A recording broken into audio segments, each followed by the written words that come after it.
this hit make my people wanna Don't this hit make my people wanna Don't this hit make my people wanna Watch the series finale of X-Men next Saturday morning. Check your local listings. This is pathetic. Where we used to live. Why did you keep the mousetrap? Life could be worse. This is the worst. This is the worst. This is the worst. Mm-hmm. Yeah. And the Disney stock just keeps going down and down and down. Join in, folks. It's yodeling time.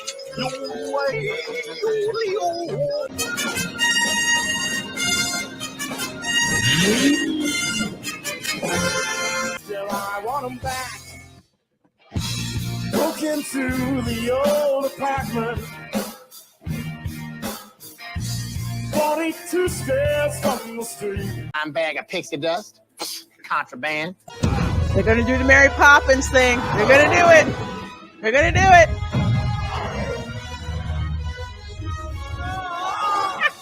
Why did you keep the dish rack? These things used to be mine. I guess they're still, I want them back. Here at Lester's. Elegant green screen effect.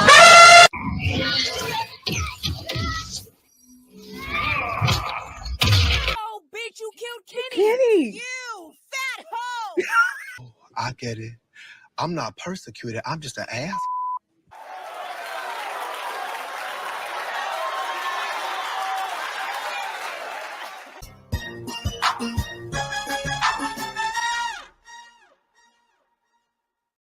If you haven't subscribed to Lorraine yet and you're watching this, you suck.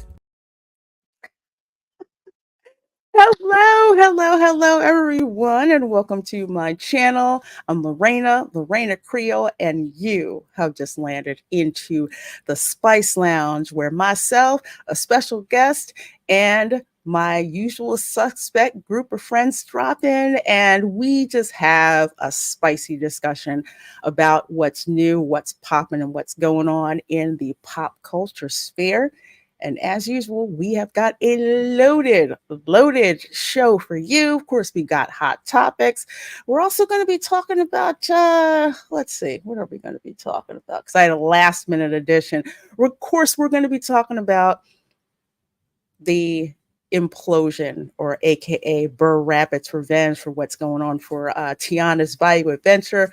Talk a little bit about that new Axel F film, AKA Beverly Hills Cop 4. How is it?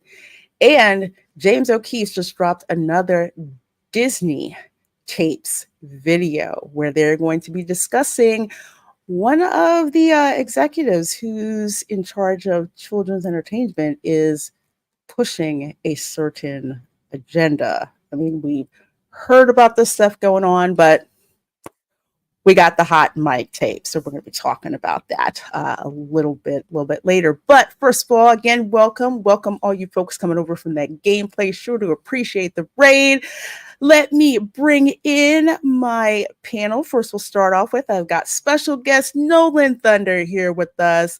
We have got Hughes is Hughes. We have got Bash Guy, and we have got Culture Casino. How are all of you gentlemen doing today? Very well, thank you. Hughes with Hughes. Did I screw it up? I'm sorry. Views with okay. Hughes. Sorry. It's okay. Sorry. No worries at all. Sometimes my pronunciation is off because I have Invisalign, and I've just been flubbing how I talk, like, for the longest. It's easy to get it's easy to get confused because Hughes over there is getting the views over there at Views with Hughes, getting all the Hughes viewage. Am I right, Hughes? Sounds like a poem that's really hard to say, and that some 10-year-old's gonna make you say it. Next thing you know, you're saying like Seymour Butts or something like that. I don't know. Sounds to me like he went all dad mode right there. Oh.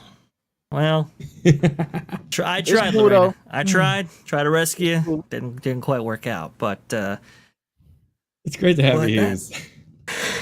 Absolutely. Yeah, absolutely. Glad to have all of you here. Glad to have my special guest, Nolan Thunder, and his furry friend in the back, This is Twilight. letting us She wanted to know. join. Oh, she beautiful.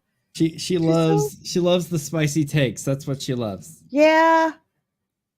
Yeah. When I had my female cat, Kayla, yes, as in Kayla Silver Fox, she liked to get into the screen all over the place. My male cat, he was just like, whatever.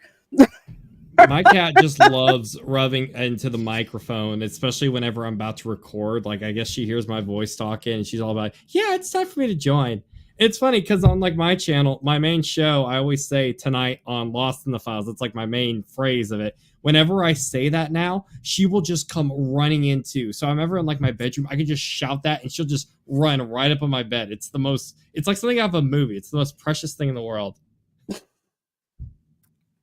That is so cute. That's kind of like Professor X knows when I'm signing off, because then he'll show up and he'll start crying, as opposed to sometimes. So sometimes he will pull on my chair, so that I'm looking down like that. That's that's why he's giving me the stink eye. But I am definitely not giving the stink eye to Jay, who has gifted 5 Reina Creole memberships. Thank you so very much for that generosity. I love super chats, but I love the gifted memberships even more, because you members get special posts, special videos, and of course you get access to the TV/movie club, because we have been watching House of the Dragon all together. How? Well, got to be a member and you see the post and you see exactly how we went doing that. The Acolyte viewings instead to watch House of the Dragon. Why would you deprive them of beautiful Leslie Headland? Like,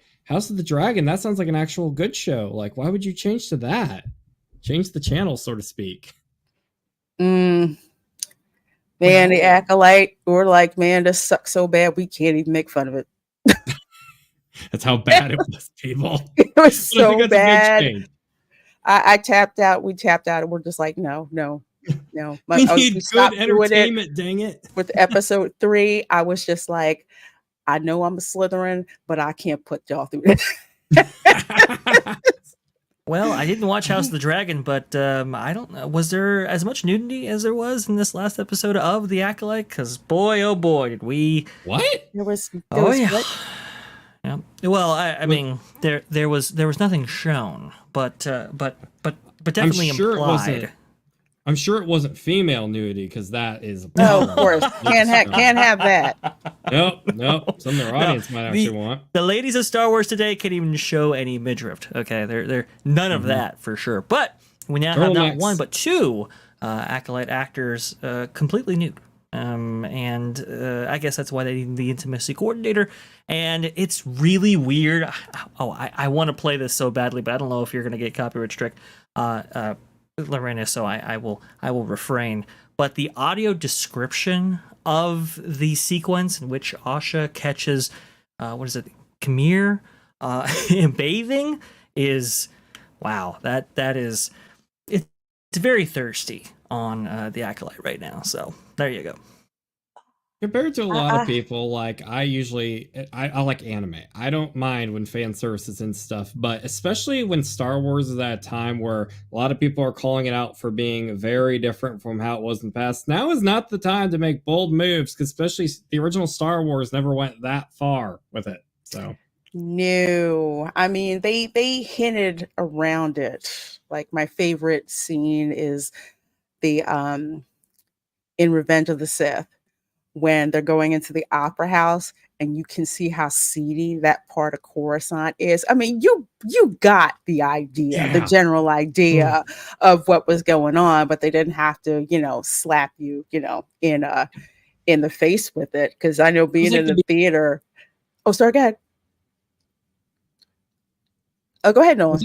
Oh, sorry. Oh, no, it was like the beach. It was like a realistic world. That's one of my biggest problem with Disney Star Wars is when you're so devoid of those, how do I say this PG for YouTube? When you don't have any of the attraction themes of the world in your product, you start making your product come off as a lot more sterile to a lot of viewers. It feels a little bit uncanny, and it doesn't feel natural when you're trying so hard to stray away from that.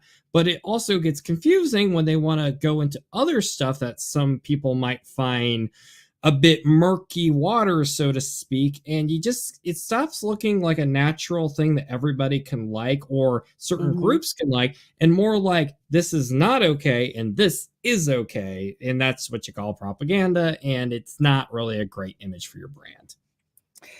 Yeah, I feel like I'm real glad I didn't fall on that grenade anymore, because I no longer have Disney Plus. I will never get it back unless they give it to me with Hulu for like a penny or something like that. So so I have the clip for you. It's actually at That Park Place, and so I've already checked it for copyright. We're all good. Right. We're good. Okay, let's roll it. No issues at all. Roll it. Let me go ahead. Bash is Get the you man. the audio. I gotta get you the audio. Star Wars has been for a very long time. She straightens up for a better look. He begins to undress, revealing a prominent scar on his well-toned back. He steps forward with the sunlight accentuating his taut muscles. He also invites... That is from the Acolyte episode 6, from the the audio commentary for the visually impaired. That's what you have to enjoy right there. Oh boy. Yeah, that sounded like something from a Lifetime movie, actually. Yeah. That description. It was making me think of certain kinds of books, but I can't talk about them on the show. But Star Wars usually doesn't make me think about those kind of books. Yeah, Star Wars isn't usually doing, the bodice rippers type of books when they do that, but that they go shake my head. I'm sorry. That's so bad. Disney Star Wars so bad. Disney Star Wars isn't what Star Wars used to be and everything, because of the simple fact that all of this is just not only fan fiction, but now we see that basically anybody can write a Star Wars story as long as it's going along the lines of Kathleen Kennedy, Bob Iger. Now the fact of the matter is, this show here, there's only shows that for the rest of the season is going to get worse from here. And I'm actually hoping that we don't get a season 2, because simple fact that if we get this and stuff, then from Leslie Headland, then who knows what other director that is looking to go ahead and do season 2, if there's going to be a season 2. But I'm highly doubtful, but hope it's not true, because of the fact that it's Kathleen Kennedy can find another director to to create it, and it'll be much worse than what we have right now. But at the same time, we could get the Willow treatment where it's only one season to last, and then they're going to take it off. So I'm all for that. And basically, the fact of the matter is, it's proven here. This episode proves Leslie Headland right, that this isn't a Star Wars story. It's a Leslie Headland story. Something that Leslie Headland was actually happy to tell and everything. Because otherwise, we're gonna see a naked Asian guy going into the waters, coming out the waters as well. This Hughes, why? That's burned to the ground. Question though, why get a director, Hughes, when you can get an activist? Yeah, that's true. That is true. Right? I forgot about that. They hire actors first, well then entertainers and creators second. But at the same time, they may spend more time on activism rather than entertaining people and being creative. And whenever we don't listen to their activism, we don't respond in a way that they deem acceptable, that's when they go ahead and criticize us for basically not only being every Islamophobic book, but also at the same time accuse us of not accepting their creativity and everything. In order for us to accept your creativity, there has to be creativity in the first place. Right. And that's what it is. I had no idea that they did something like this in the Lucas Star Wars, but in the end, it's neither here nor there. If the story was good and the show was good, there wouldn't really be anything really to complain about. I think it comes down to. Can I make a great? Sorry, go ahead, Culture. I was just going to say, I think that it comes down to talking points, because the episode was so boring. so devoid of anything that you could be tied to as far as interest goes, outside of how you utilize the international plugins. Like you had to find the right USB to plug the droid head into. Outside of that moment and the weird kung fu dance that the little rodent did at some point in there, there's not much to talk about other than, well, this doesn't seem very Star Wars. I don't recall this happening in any of the major things that were produced outside of maybe the books and stuff like that, or the comic books of the old. But I mean, and Stig makes a great point. But like I said, they're going to be the talking points. The talking point here would have been they got naked in Star Wars. Okay. And again, they're the people saying this is a kid show, right? This is a kid show. And just gonna bring that up. Obviously they did some other manipulations there with the characters and their love interests and so on and so forth. But stepping aside from that, these are the talking points there are. It's boring. The pacing was terrible. You put naked in Star Wars, and and this is supposed to be a kid show. So across the board is not much there. And they got the lightsaber whip out to kill a bug. Yeah, I mean, listen. Oh, go ahead. Oh, thank you. I just wanted to say this real quick because this whole conversation kind of got me digging deep into the Star Wars mindset here, and it got me thinking of, for those who has read the Shadows of the Empire book from the 90s, read the book version of it. One of the key spots in the villain, Zizor, was that he could manipulate pheromones in order to basically seduce to whoever of his liking and stuff. That was a key point in the whole conception, that he was going to try to do that to Leia. She was loyal to Han and then knees him in his awesome Princess Leia because that's who she is. And I think this sort of thing has proven that it can work in Star Wars before, but people will give more credit to it, when it seems like it's natural, integrated to the plot. Nobody trusts these people. Like, if they're going to start putting in something that could be considered a bit taboo to the parents, the grandparents, whatever, they've completely lost the trust. So anytime this stuff comes up, it's just going to come up of, what are you going to try to do now to take control of those I love, as opposed to, we made this because we think it would have been fun for the story and the viewers. And I think there were intentions like, hey, maybe this will be good for people of any different kind of background and attraction to these sort of things. But with everything else they've thrown it into, it seems less like it's there to make everyone included and more like it's there to push whatever biases they have within. But sorry for rambling a bit. Feel free to take the mic. No, that's 100% right. Because, and I always say this about the Acolyte, for a show that's supposedly being made to be geared towards women like me, I have zero freaking interest in any of it. There's nothing in there for me to see. There's nothing in there for me to pay attention to. And as a normie, or Star Wars normie, I'm like, everything I'm hearing contradicts what I know. So why the heck should I waste my time watching this? I'm like, I'm done. I'm done. I'm finished. I'm out. And according to the ratings, there's a lot more people like me, because you notice you don't hear them talking about the female fans who cannot freaking stand this show. Have you noticed that? They don't really talk about that. It's mostly, if you men didn't hate this show, it could work. What is it? How threatening is it to you? Is it threatening to you being macho that you can't handle a strong female character? It's like, no, the show is crap. The show is ass. There's nothing in there for anyone really to watch. Let's put it this way. Even if I happens to be a member of the Skittles Nation, there's nothing in here that interests me at all. There's nothing even about it. So I hope that this sucker burns down to the ground. Now, I was over on Paulie's channel last night, and there was, remember we were talking with Cameron about it, Acolyte season 2. No, the best thing that they could do is to let this show burn to the freaking ground. Again, give it the Willow treatment, and as soon as that last episode drops, rip it all out like a bad dream. Don't let anybody see it. Shouldn't be seen by anyone. Yeah. There's not even any DVDs to burn, and it probably will never see a DVD release, so you won't even get that chance. No, there is no merchandise in the parks for the Acolyte. None. There's not, because I think they know that it won't play well there. That's for sure. But there are action figures, and that's the thing. That this is kind of marketed. I wouldn't say towards children exclusively, but it is made to include children in it. There's no password code, I believe, on it being on Disney Plus.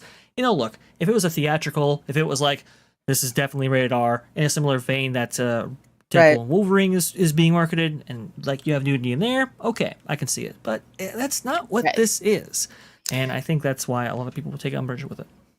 Exactly. Well, Barry Place 28, thank you so much for that $4.99 super chat.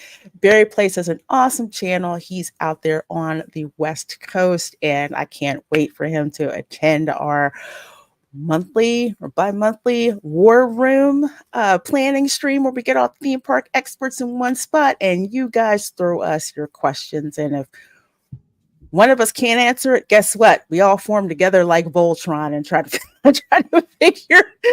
figure it out. So thanks for the stream today. Great group of guests. Well, you are welcome. And yes, I love these folks being here on my channel. So let's see. Let's run through these hot topics really quick. 52 of you guys in here, thank you so very much. Please make sure that you hit that like button and share the stream out. Speaking of the female gaze, okay, I got to share this. All right, y'all are gonna have to bear with me a little bit. So this is from the upcoming Gladiator 2 movie, and Denzel Washington is in it. I love Denzel Washington, period. And Gladiator is one I tell people, Gladiator is a great date movie. You should watch it. It's got something for everybody. That's in date it. So movie? Which one? Gladiator as a date movie? Yeah. Gladiator. Let's see, 300. Predator. Okay, I guess I'm strange. All right. Whenever well, I anyway. see the "This Is Sparta" scene, that's just the most romantic thing for to getting the makeout going on. I mean, look, I think it's that orchestral what is it, score right there, with the that kind of thing going on in the original Gladiator. It could be an aphrodisiac. I'm not sure, but it's I would agree with you, Lorena. There is something in here for everybody. That is for sure. Are you not entertained? That's what I ask. Yes. Well, I strongly suspect Denzel Washington will be the best thing about this film. As a weapons dealer. Yeah. Mm-hmm. Pedro Pascal. That's the question mark. I think that'll be the weakest thing in the entire show. Yeah. So. Mm-hmm. Look, putting him in every other thing when he doesn't fit in any of the things, that's a bad thing. And that's one of the reasons why I'm not really all that keen with him being cast in the Fantastic Four film, because I'm like, he's in everything. And he just does not seem to, doesn't seem to fit in that. So it's going to be interesting seeing how he does in this particular film. But yeah, this is one of those where I really don't care about the plot. I'm just going for it to see Denzel Washington, and I'll be blatantly honest about that. Love how he looks in here. So I mean, he's awesome in everything. So I'm actually thinking about just skipping this altogether. Some people are, because they're not, they don't really want to do sequels, which I get. I completely understand. So, but for me, I'm like, yeah, I'm gonna check it out. Probably on $5 night, but I'm definitely gonna be checking this out. Priorities. That's how that works. So going from one remake to another, how many of you had the chance to look at the new Beverly Hills Cop movie that is Nope. on Netflix titled Axel F? Not me. Nope. You have I've not culture? gotten the opportunity. Yeah, I watched about half of it. The other half sitting there waiting to be watched. Although know that I'll return to it. It felt like a good choice. There were a couple of things in there that hit me wrong, but again, I'm only halfway through, so can't really place a judgment other than Eddie does a great job. The opening scene is brilliant. The action is fantastic. The acknowledgement of age is wonderful. They did a great job with that. And, seeing the older actors show up in their roles is great, including Billy. Billy was, Oh, Billy's yeah. great. So, yeah. So my early review is there's some hit and miss, but overall, it's back to Axel F in his best form. So Eddie Murphy did a pretty good job for an older, wiser, mostly Axel. So, in my opinion, so far, not quite done. That's kind of where I am. I am about like halfway through it. Loved the opening scene. Just hilarious. I love the music that they brought back from the original film. So about halfway through, it's like, okay, it looks interesting. Looks pretty good so far. Love how Eddie Murphy is in it. Again, culture, like you said.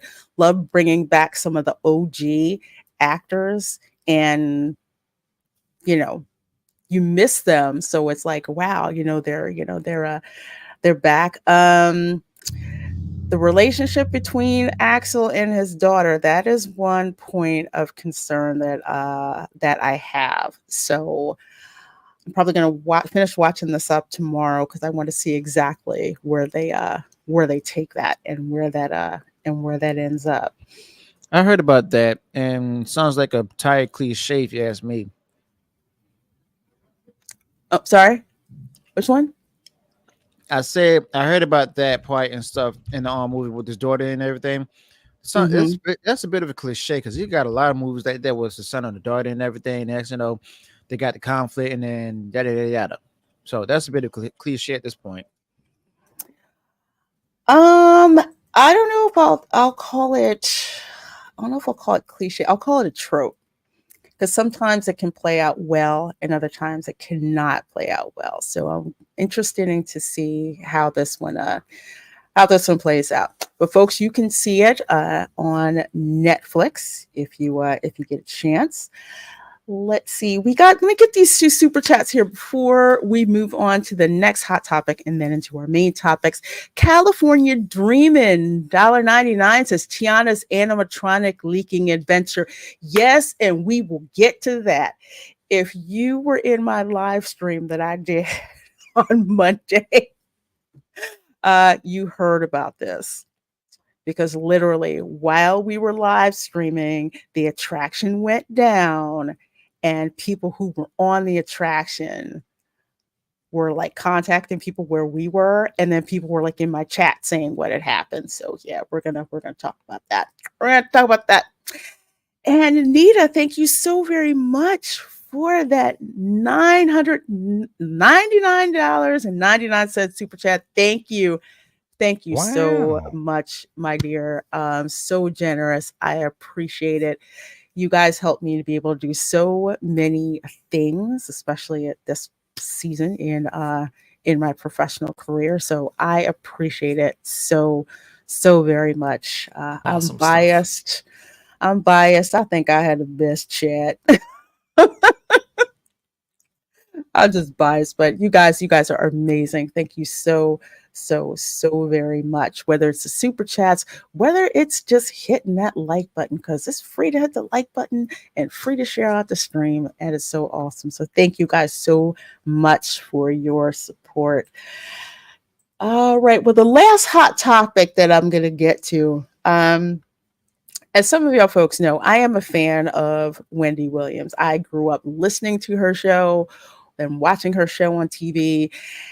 And in her radio show, she would usually have a daily segment called the Donkey of the Day, which was usually some story about some stupid ass hot mess that happened and just had to talk about it. So instead of donkey of the day, I'm going to call this dumbass tweet of the week. And the fact that this comes from Mark Hamill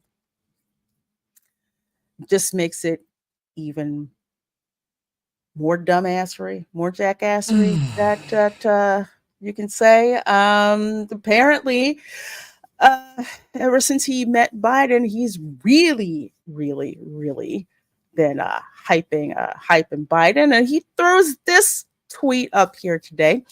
I would really like someone to explain just exactly what a black job is. Anyone?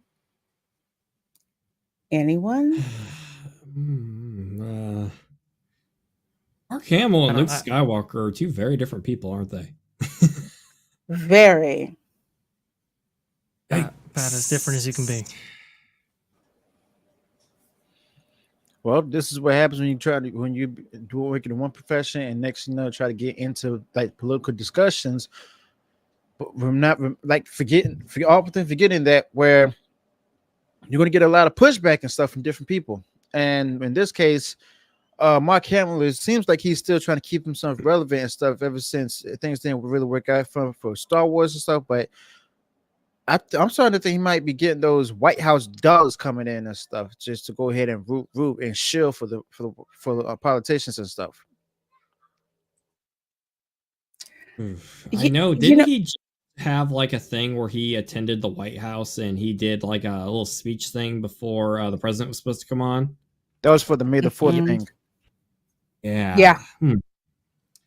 Like, even if you have party bias, like, I feel like you can't. That's why you got to show the difference between the actor and the character, because I feel like the character, no matter what his bias was, could see the state of where things are currently in the world and would try to vouch for it. But Hamill's a different person, and he's entitled to his opinion on it. But I can't say I necessarily agree with what he's putting out there.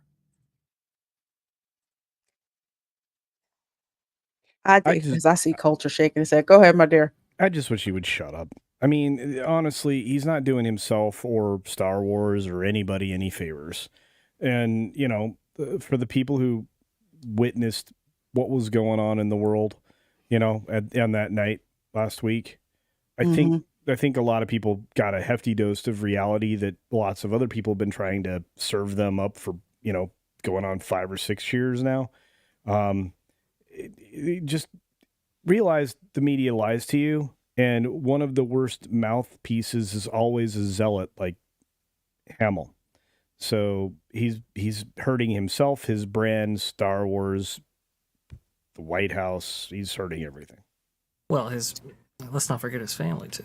Well, that was a whole scandal as well. Yeah. Well, apparently it's been resolved at this point. But yes, you are correct. If anything, this just reminds me of yet the hubris that you have a lot of these actors out here who think that we give a crap what you think. You know, our lives do not revolve around, you know, worrying about what you think about every single thing on the plate. No, we pretty much just want you to just shut up and entertain. Especially, you know, if you're not insulting your audience, that's different. Because you have some actors who they have their causes and everything, but they're not trashing their fans. You got a lot of people with the voice. Sorry. You got a lot of people with the voice of a movement these days, but they don't do anything for any sort of movement. All they do is just put out an opinion that sounds like a speech of a movement, and nothing happens, and just makes people argue with each other. It's sad. Yeah, and it's so, I can't stand it. But I just saw this and I saw red.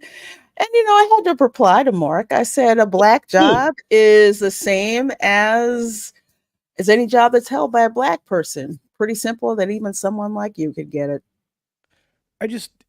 The idea that you can assign a race to a job is ridiculous. I mean, it's so, people disappoint you. Mark Hamill's been a source of disappointment now for 15 years. Mm-hmm. He knows the power of the derp side. Yikes. Oh, it just really pisses me off for two reasons. It's just like you don't. Why do you want to wade into? Well, we know why they want to wade into the political waters, but then insulting people and then not realize how much of a racist backhand this is. I mean, when it fell out of Joe Biden's mouth, it's like, what the hell are you talking about? And you doubled down on it. That's pretty much why you win the dumbass tweet of the day, Mark Hamill. When it comes to race and stuff and color, the only thing that people like Mark Hamill care about, the only color he cares about is green, because of some of the fact that, like I say, he's out there shilling for the Democratic Party, but this isn't the first time. He's done this even at times where there's no election happening right now at the time. And it's like all of them who are in the mainstream entertainment world and stuff, actors, actresses, as well as a few content creators, such as a certain young guy on TikTok and stuff, shilling for the Democratic Party, even when they're wrong about the different things and stuff. It comes down to the fact that when you care more about the money, that's when you care less about the respect of the fans and stuff. At the end of the day, you got fans and stuff who disagree with you politically, but loves your acting. If you go ahead push out there every single bit of your political ideology when they don't want it, guess what? You're gonna lose those fans and stuff. And that's the same thing for those who are on the right and stuff, because of the simple fact that we want to be entertained. We don't want to be preached at. We don't want to hear you trying to promote somebody's campaign and everything. We don't want to hear any of that. Okay, we just want to simply hear the lines that you were given in the role that you've been given and stuff to go ahead and perform, and that's about it. As well as tell us about the movies. Now, if you want to have those political beliefs, that's fine. That's all hunky dory. If we disagree with it, that's fine too. If you disagree with us on it, that's also fine. But the fact of the matter is, once you actively start pushing it out there and stuff, like we force feeding us and stuff, that's when we're resisting and turning away. And quite frankly, I'm not. Very well said. And quite frankly, I'm not even mad. I'm not even angry at Mark Hamill, because right now he's simply destroying himself because of the fact that he cares more about the green and stuff. He loses respect to the fans. I'm letting him destroy himself at the moment. Let him have his moment of destruction. Okay. I get you. My final thing is, and the reason why this pisses me off so much is because, one, I have lived among these people.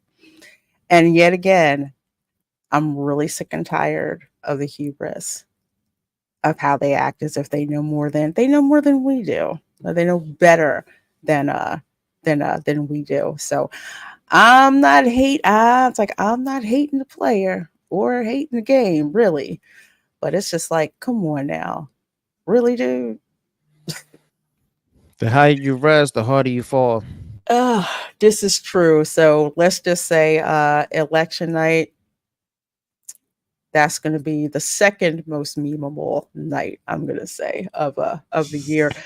But speaking of not respecting your customers, let's talk about Disney, shall we?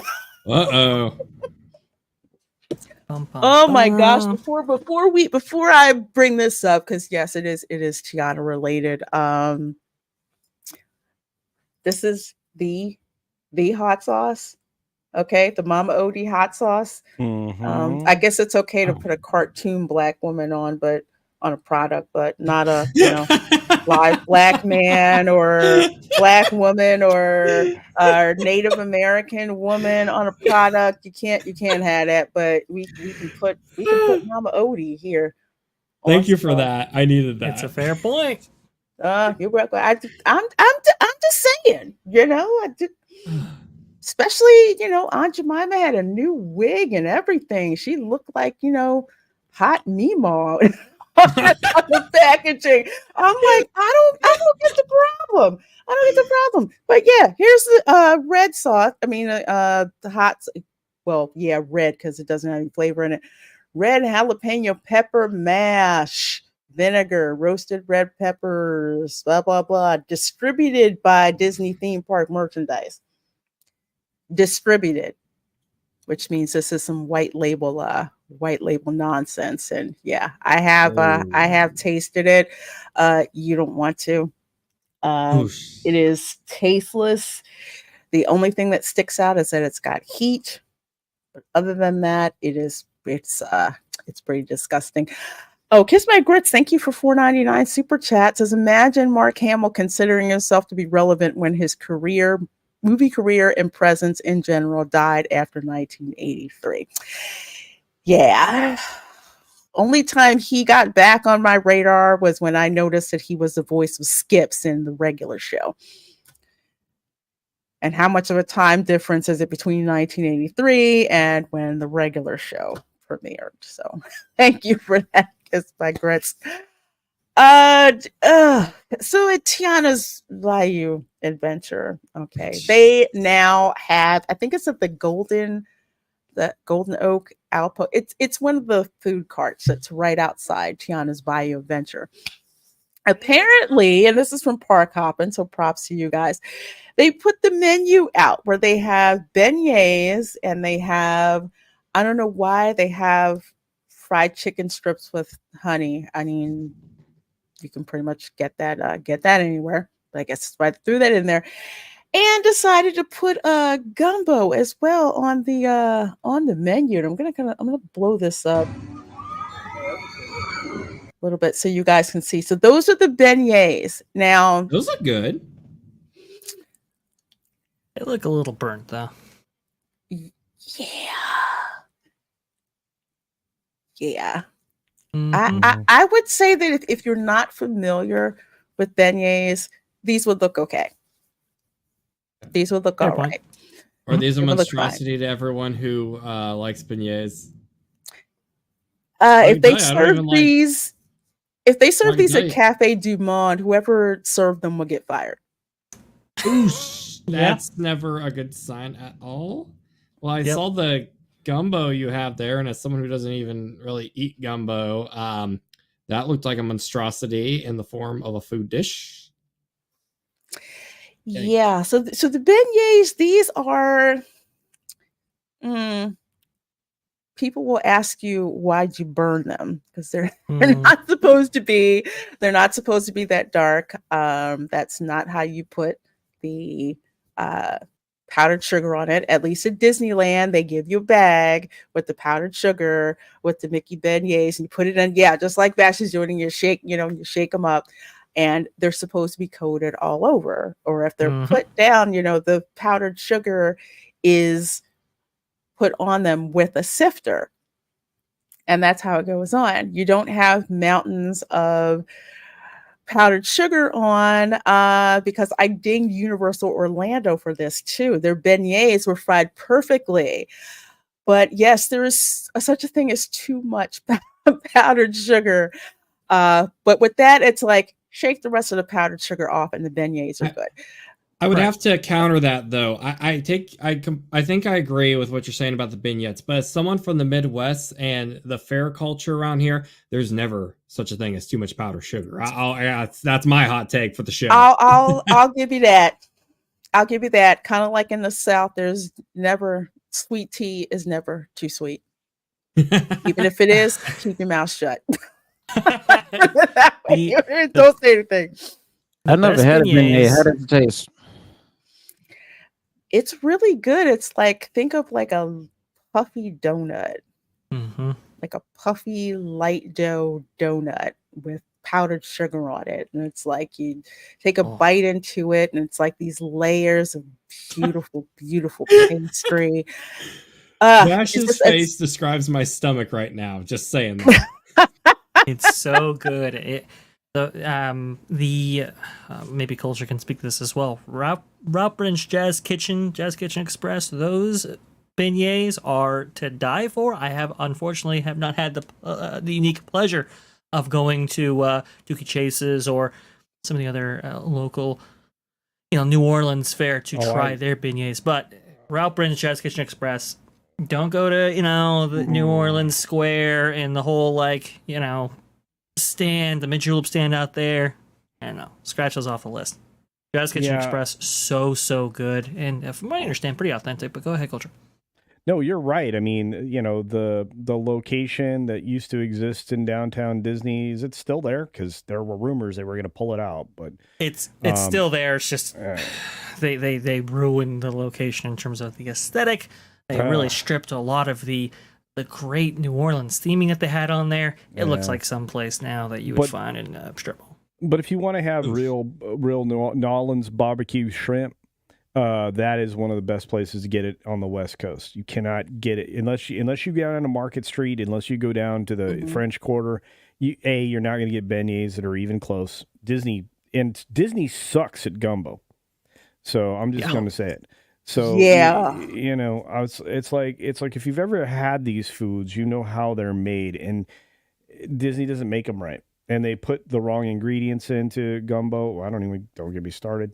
It's infuriating. It's infuriating. So, and they probably cheat. They probably use a lot of file powder to try to get around the fact that they're not making a proper roux.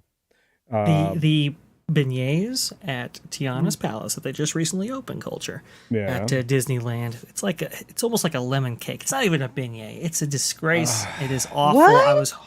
Oh yeah, it's terrible. I don't know what they were thinking back there, but they did not bring that to the East Coast. Thankfully, these look a lot better than whatever garbage they had there. I'll try to bring them up in the background. Oh, okay. Well, go and Shogi. Thank you so much for that $4.99 super chat. I appreciate it, my dear. Describes this perfectly. A beignet is supposed to be light and fluffy pillows of sugar and love. Disney's are fried too early, sit in a window, and have a crispy texture. They're not supposed to be crispy. They're supposed to be just this lovely, here we go, like this. They're supposed to be poofed up like a pillow, and these delicious layers with like air in the middle. It's like you bite them and the layers kind of like collapse, and I see the total perfect difference companion now. with coffee. What flavored creamer is that in the middle? It's lemon. It's lemon. So exterior wise, does look actually pretty good. But for some reason, they went with a lemon flavored beignet. If you don't do that, no, So disappointing. I'm out. Don't. I'm out. I don't want a beignet. Nope, I'm good. Not this one. Not this. Not Hughes. this You one. You don't want this one. No, you don't. You don't want this one. A beignet is the equivalent of a really, really good glazed donut. That doesn't have too much glaze on it. Just has just enough with the donut that it works well with your coffee. Does it have any cream inside? No, there's no traditionally cream not inside. supposed to. It's not supposed to. The way you make fill them, they're just there's layers of dough, and you fry them to the point where it expands, and then you take them out. Keep them in there for the longest period of time, so they're nice and fluffy and go so well with hickory coffee. Okay, I'm having Cafe de Mar flashbacks right now. B Mart, thank you for the $5 super chat. Says the funnel cakes at the Chicago White Sox Stadium is excellent. See, I love funnel cake. Okay. Tell me that they fry their funnel cake, because I went someplace where they actually had funnel cake that was baked, and I said, "How dare you?" If you want good funnel cake, go to Epcot and go to the American section. They have fair food there. Yes! Oh my gosh. When me and my mom went to Disney World a few years ago, we had all these foods from around the world in Epcot. We went for the freaking fair food, and we had no regrets. It was amazing. Amazing. It's so good. It's so good, especially when you see them just like at the county fair, or they have the squeezer that goes around into the hot grease, and then you see it bubble up to the top, and just God, it's so delicious. It's so delicious. But these are so not doing it. So not doing it. Thank you, B Mart, for that $5 super chat and making me think of funnel cakes again. But we go from that to what the hell is that? It looks Dude, like in the put it in the shows when you see sun. like What are you the doing? prison food and they just do the scoop thing and they throw it on the plate. That's what it looks like with fries. It looks bad. It looks really bad. Those are nails. What are you doing? What are you? Come on. This is from Disney, right? This is from Disney social media, right? Actually, this is from Park Hoppin'. So Park Okay, Hoppin' Park went Hoppin', over okay. to the park today, and they got it from the Golden Oaks cart. I am actually going to fall on that grenade in a little bit and actually try it. Just like I had to try the hot sauce abomination, I had to try this. Now, for folks who do not know, I will say that if you're from out of town, you're probably wondering why fries are being served with this in the first place. You do not serve fries. You do not serve sweet potato fries with gumbo. No Gumbo, real gumbo, has the consistency of a soup, maybe slightly thickened. I use filet powder, but because I don't like okra in it to thicken it up, but it still has the consistency of a soup. With gumbo, you have to make that roux right. They might have used Crisco, which is no bueno. You need to make your roux from either butter, French butter is best, bacon fat is even better, and duck fat is god tier if you're going to make roux. So you got that roux, which takes at least 45 minutes to get to the Creole butter brown, and about an hour to get to the darker Cajun red clay kind of look. So you got your roux. Then you have to do your stock, which is usually made from what my Creole cousins say, the taste is in the waist. So you get all the shrimp shells, oyster shells, lobster shells, crab shells if you have them. Get a whole fish head, bones, all of that with the Trinity in there, and that boils for at least an hour. At least an hour. None of that went into this. By the time you put the sausage and the chicken, because that's a standard sausage and chicken. Because with gumbo, what you would add is what came back from the fishing boats. Some days there weren't anything. Some days the catch was good. Some days the catch sucked. So that's what goes in there. But it's served with rice in the middle, or if it's to go, you've got gumbo in one container and the rice in the other container for you to put together. It does not look like the dog's breakfast, if you get the term I'm talking about. And the fact that Disney would serve this and try to pass this is an insult to Leah Chase. Okay. Yes, it is. Yes, RC, it is time consuming, but that's the reason why when you buy gumbo in New Orleans, why it's not cheap, and the price can vary depending on the ingredients, that you have. Krista Joe, this is literally, I don't want to say, well, Universal had jambalaya down until they put black eyed peas in it, and I will never forgive them for that. Because you do not put black eyed peas in jambalaya. Just no. They were great until they did that, and I could kind of forgive that because I can pick black eyed peas out.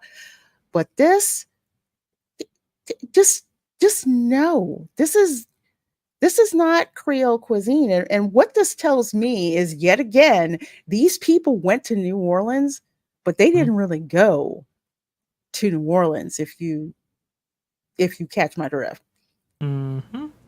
No, I completely agree with you. This is about as authentic as the attraction is, which I'm sure we'll get to in just a moment. But I had the distinct honor and privilege of taking part in Valiant Renegade's Jambalaya, which is made. I mean, he had about the largest ceramic pot I've ever seen, which is just insane. And he spent, I want to say, like 5-8 hours on that. Duck fat, the whole deal. It was so good. It was amazing. And he was, talking it over with me. And there's a lot of love. There's a lot of effort. There's a lot of time that goes into it. Helped him out a little bit as much as I could. To see the guy work was truly special. But this right here, I don't know what this is. I mean, this looks like, like KMG said in the chat, vomit. This looks like, baby batter. What is this? Like, what am I looking at right here? And then you're going to serve it with sweet potato fries. What are you doing? Aren't you supposed to serve this with like rice or something else? I mean, what? Yes. And this is what pisses me off even more. Leah Chase, the late Leah Chase, because I used to watch her videos, watch her specials, and she just the amount of time and effort she would put into her dishes. This is not something that you can rush at all with gumbo. The flavors take time to develop. It's a layer of love, and people make gumbo differently, but the fundamentals are still there. Like some people might put ham in their gumbo. Some people don't like ham in their gumbo. They just want chicken and the andouille sausage. Some people like to put oysters in gumbo.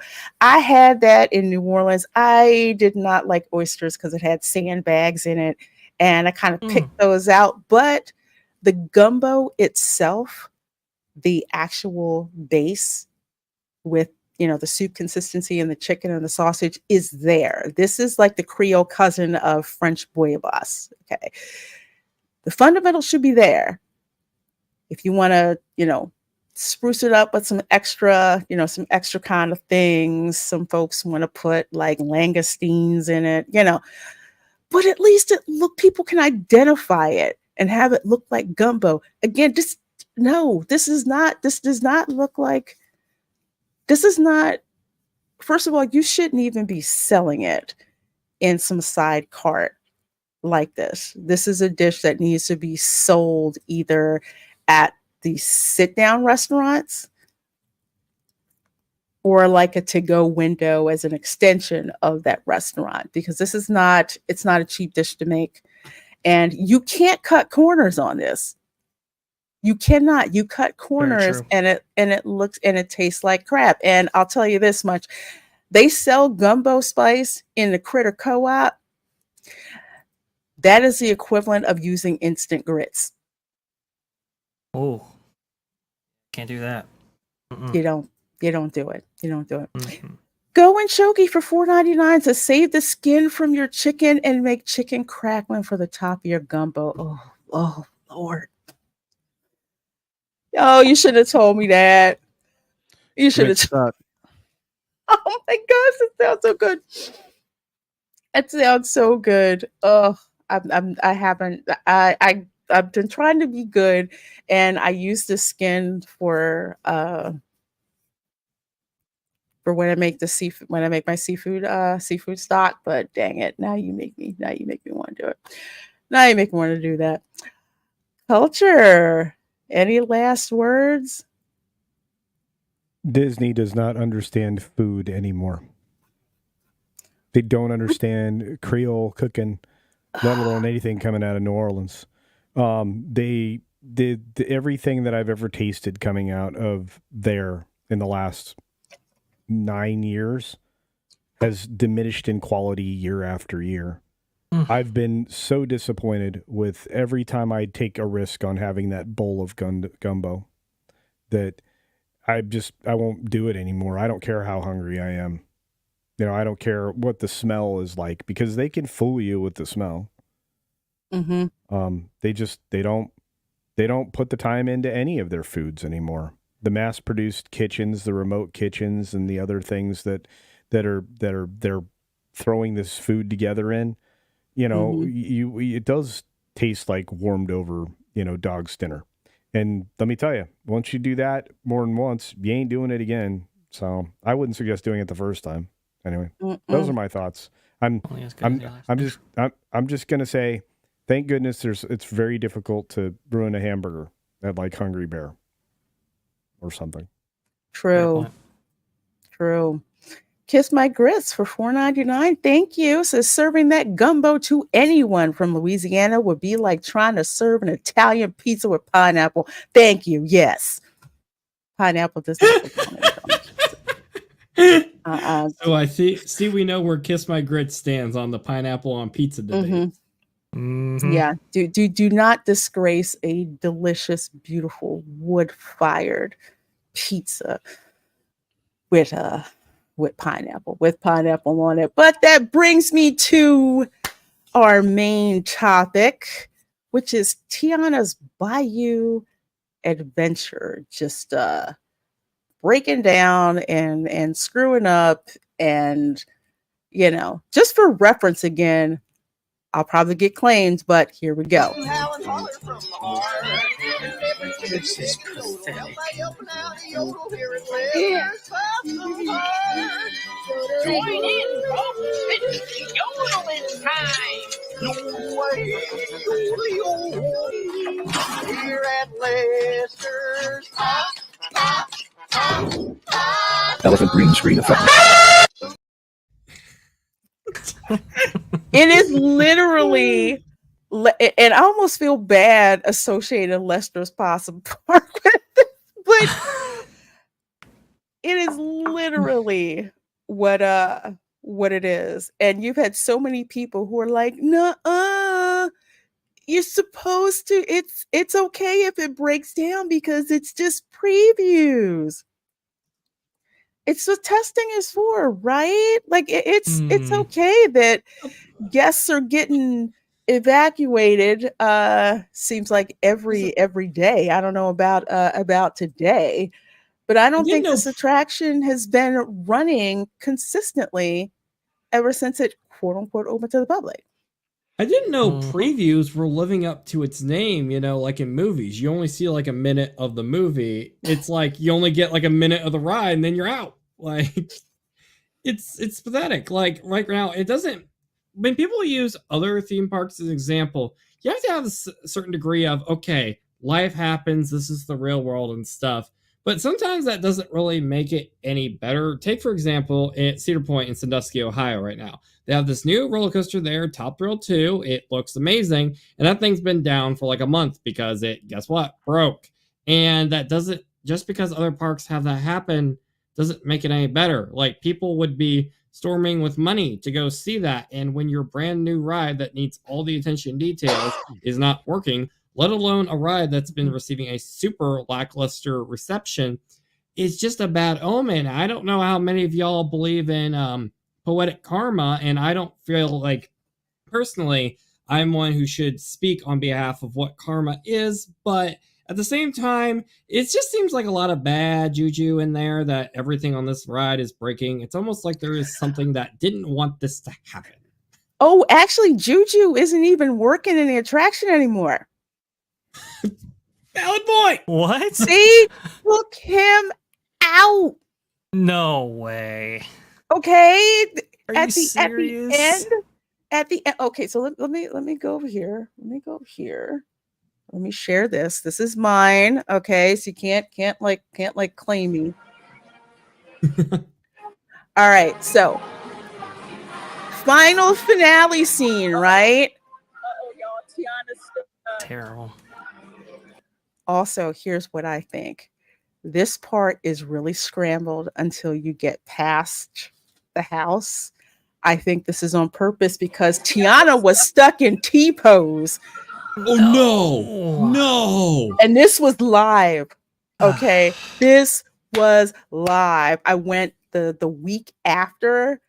I went the first day of annual pass holder previews. Then I managed to get in a second time. So that's when I went live. We went through the queue and everything.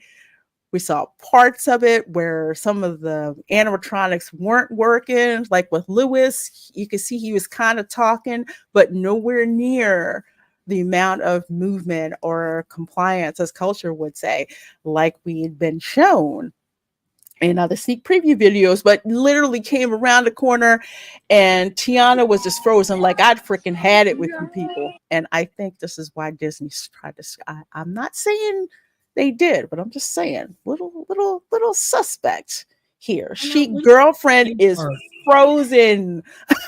when you have a theme park that's Frozen in time. is aimed at families, do they ever think about, hey, this ride doesn't work, how that's going to affect the child's imagination? Like, is seeing a creepy just standing still Tiana, is that going to freak them out? I mean, I guess they can go to the low-end carnivals, so they might not feel like they're in a magical world, but I guess that was the point of Disney, to not have the rides breaking every 2 seconds and to have some imagination for those of all ages. This is literally the most by-the-book definition of Disney World, and it can't even do that within a realistic amount of time. Wow. Well, I mean, it's struggling with things, and I've talked about this many times. I'll talk about it here too, and I talked about it with Vash. I've talked about it with many people months before this thing even opened. I mean, well before you guys talked to, a person that works on attractions in various places, right? I'm going to tell you, this building is a wet mess.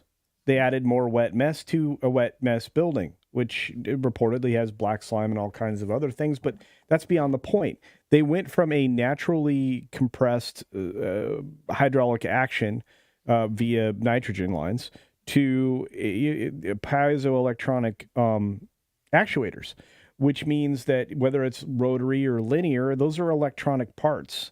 There's parts of the parts you can't enclose or they won't work. So they're open to a damp environment. The contactors are open to a damp environment. These, instead of just basic level triggering, it requires the triggering of opticons in various locations to make events happen. There were very few of those in this attraction to begin with. Brer did a hopping action. That was one. Mm-hmm. The vultures were fired on the way to the drop by another one. But those were repeatable things in a more mechanical way. Now it's entirely managed by electrics. There's a decent chance, now that we're hearing the fire alarm go off all the dang time, that there's a decent chance that they've crossed the low voltage contacts with the high voltage stuff and thought they would be fine because, they're running X powered motors and, a few of these things, and it's triggering, the low voltage support for the fire system. Don't know. It's speculation on my part, but if it's repeated in California, we'll know more.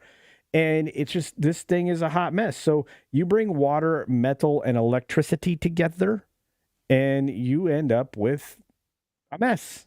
Not to mention the fact this did not have the length of ride testing that is required to make sure that everything works flawlessly. Some of these things they could have fixed, but because they abandoned the things that basically supported this, now I don't even know that they have enough power to this building.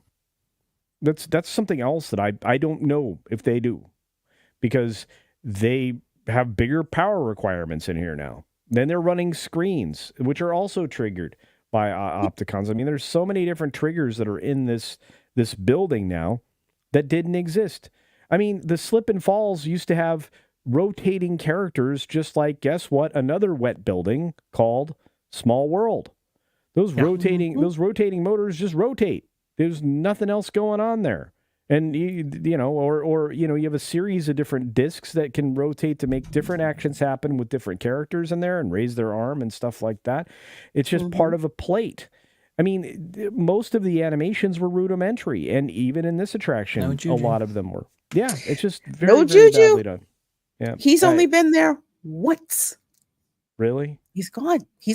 Juju is gone. Juju is supposed to pop up, make like he's about to grab a beignet and go back down. And I only saw him during the cast member previews, the one where they didn't run any water down there. He's gone.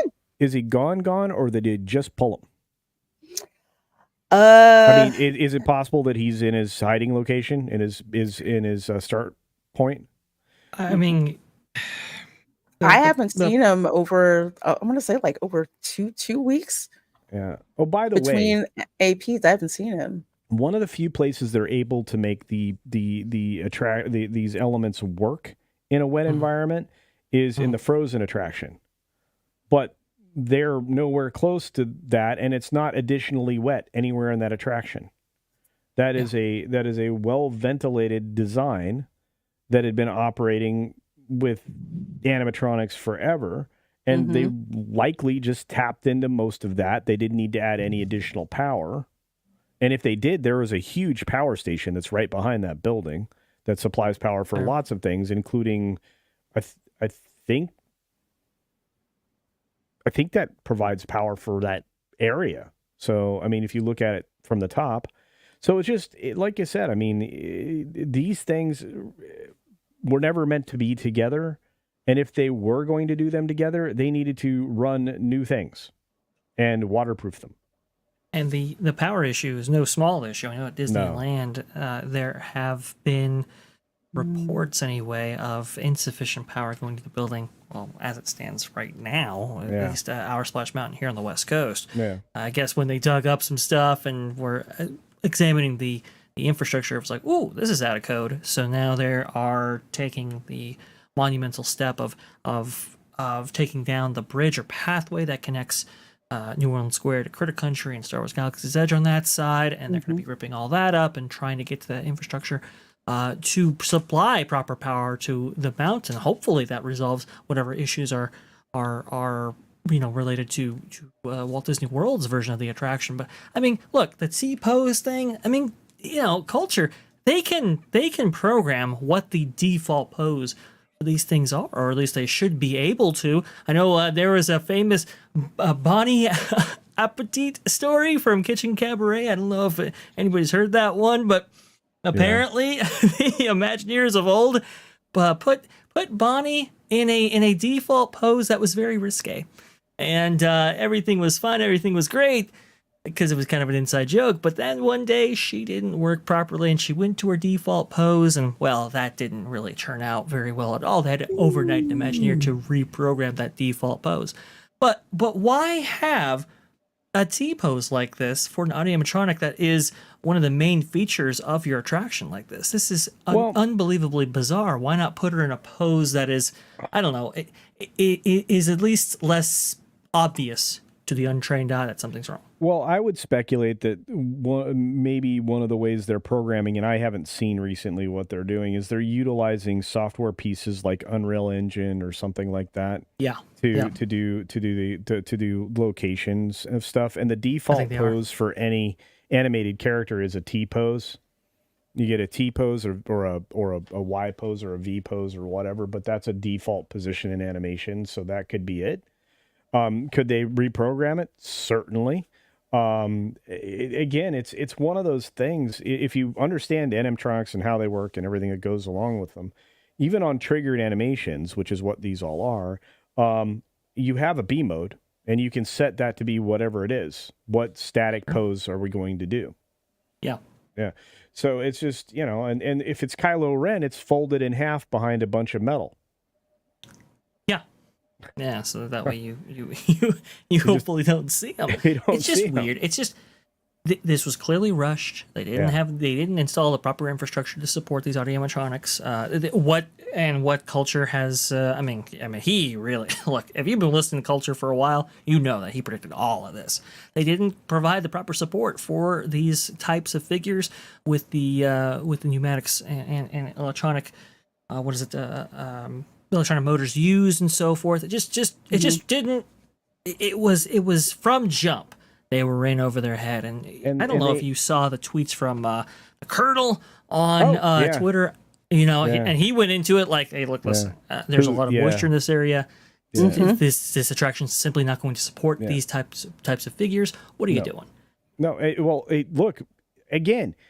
Everybody that knows anything about this called it from the beginning. And as you point out, not only did they not have the proper support team, they didn't start with the right team of people to begin with. You don't bring Tony Baxter in there to ignore him. You don't bring anybody in here. It's great. You want to bring in these lovely electrically operated, actuated characters. Fantastic. And as long as they don't have a blue screen of death on their face, because you have actual faces on these, you're going to be fine. But I mean, the other weird thing is when it's black, like there's no face. That is the weirdest thing you've ever seen, is one of these things just has no face. So, but they got around that. They went back to actual mechanical movements and everything else, and it works. I'm worried about this character, the alligator, because of how it's constructed, and he's constructed this way in multiple locations. I'm worried. I think he's going to have failure in his neck and other areas where it's already happened. Where you often see tearing in the simplest of animations in Ariel. Ariel's skin tears all the time. So you are doing way more sophisticated stuff. I know they've used a slightly different material here, but you have tucking locations, you have folding locations, you have other things that lead to failure.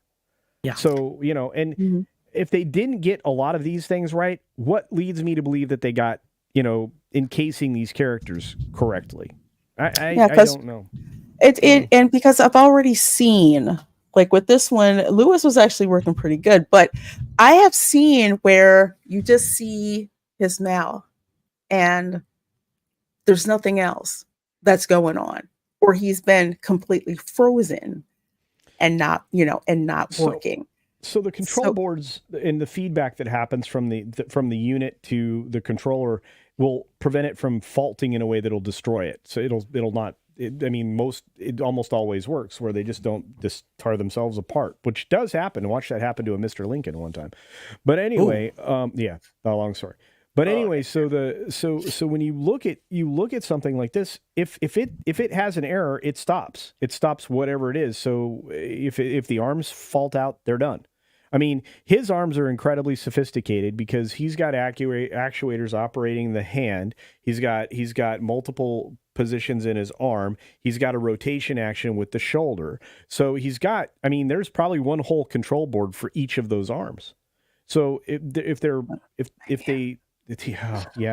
that is the default position. So if she's broken, it'll be in the T pose, but the ride will still run. And if everything shuts down, that's her default stop. There it is. So yeah, it's this weird thing. Yeah. Oh, and this is KMG. You're Thank you so much for this $49.99 super chat, and thank you 8 of you people watching. Thank you so very much. Iger is too concerned with spending $250 million to buy a women's soccer team to worry about the U.S. parks falling apart. Yes, I saw that. Culture, based on what you just said, will TBA ever work correctly? I still think it will close again indefinitely after Labor Day. I think that despite the fact that this just opened, it's going to go into a refurb that they're going to say is an annual scheduled refurb, which it shouldn't need at all. It should never need a refurb. Florida is a hot location almost all of the year, outside of the quote unquote winter months. When it might get to 40. This thing should be open. And when it does go down, it used to go down because they were doing the required maintenance for all of the always running animatronics, which they don't have here. So yes, this will definitely close. I have no idea about the indefinitely part, but if it does, I won't be surprised. They have to get this stuff right. They need to run data and electrical. They need to run fresh stuff. Because I feel honestly like that they skipped and cut a bunch of corners and asked, okay, what can we do without? How can we make this work without spending this money? And whenever you are stepping over dollars to pick up dimes, I mean, it shows. And this is one of those times. So I think KMG, I think you're right. I think TBA, can it work correctly? Sure. They'll have to spend money. And let me tell you, the last thing in the world they're doing, as you pointed out, is spending money on the parks. It's like I want to add to that. Yeah. Oh, go ahead. I'm going to add to that. Even though I don't know anything about the Frog and the Princess and stuff, and as well as Tiana's Bayou Adventure and all of that, with the reception as well as the fact that they took down Splash Mountain and replaced it with this and everything, it's like, for one, the Princess and the Frog, that's not as big of an IP as many people are putting it out there to be. For one, other than if it is, then you be seeing a lot of people quoting stuff from the movie. All right. Also, not to mention, they'll decide to go ahead and do some research into like exploring the culture of Louisiana and all that. They couldn't even get that right. By the way, as you all can see with the food that they have made and everything, that's going to make a lot of people from Louisiana upset and stuff. And the fact of the matter is, this like the popularity. Well, I won't say popularity, but this ride is basically going to die down over time. You know, it might go ahead and get the whole Starship Galactic Cruiser treatment and just is out there, made some money, but not enough money and everything. And I guarantee you that the fact that they start off with some mechanical errors and issues and stuff with the animatronics and stuff when it first opened and stuff, and they try to go ahead and do a lot of damage control from it, then guess what?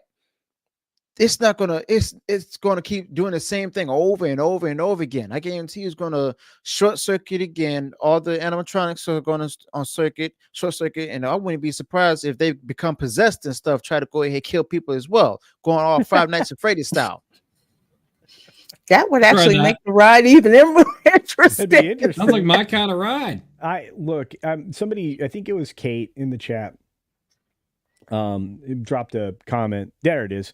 It added no capacity. If anything, if anything, because of the operational uncertainty of this attraction, it is placed the same burden on the park that it just simply being shut down to be converted to this did.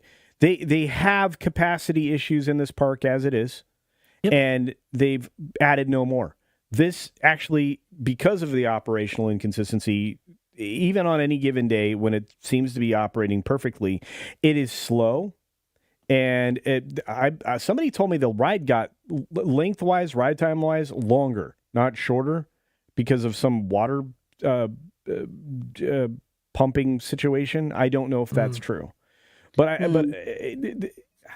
mean. They can monetize reduced capacity though, culture. Well, so I mean, from a park operations standpoint, if you're looking to cash in, but if you have fewer guests going, I mean, everybody should be able to experience the parks once in their life, like it was post 9/11, right?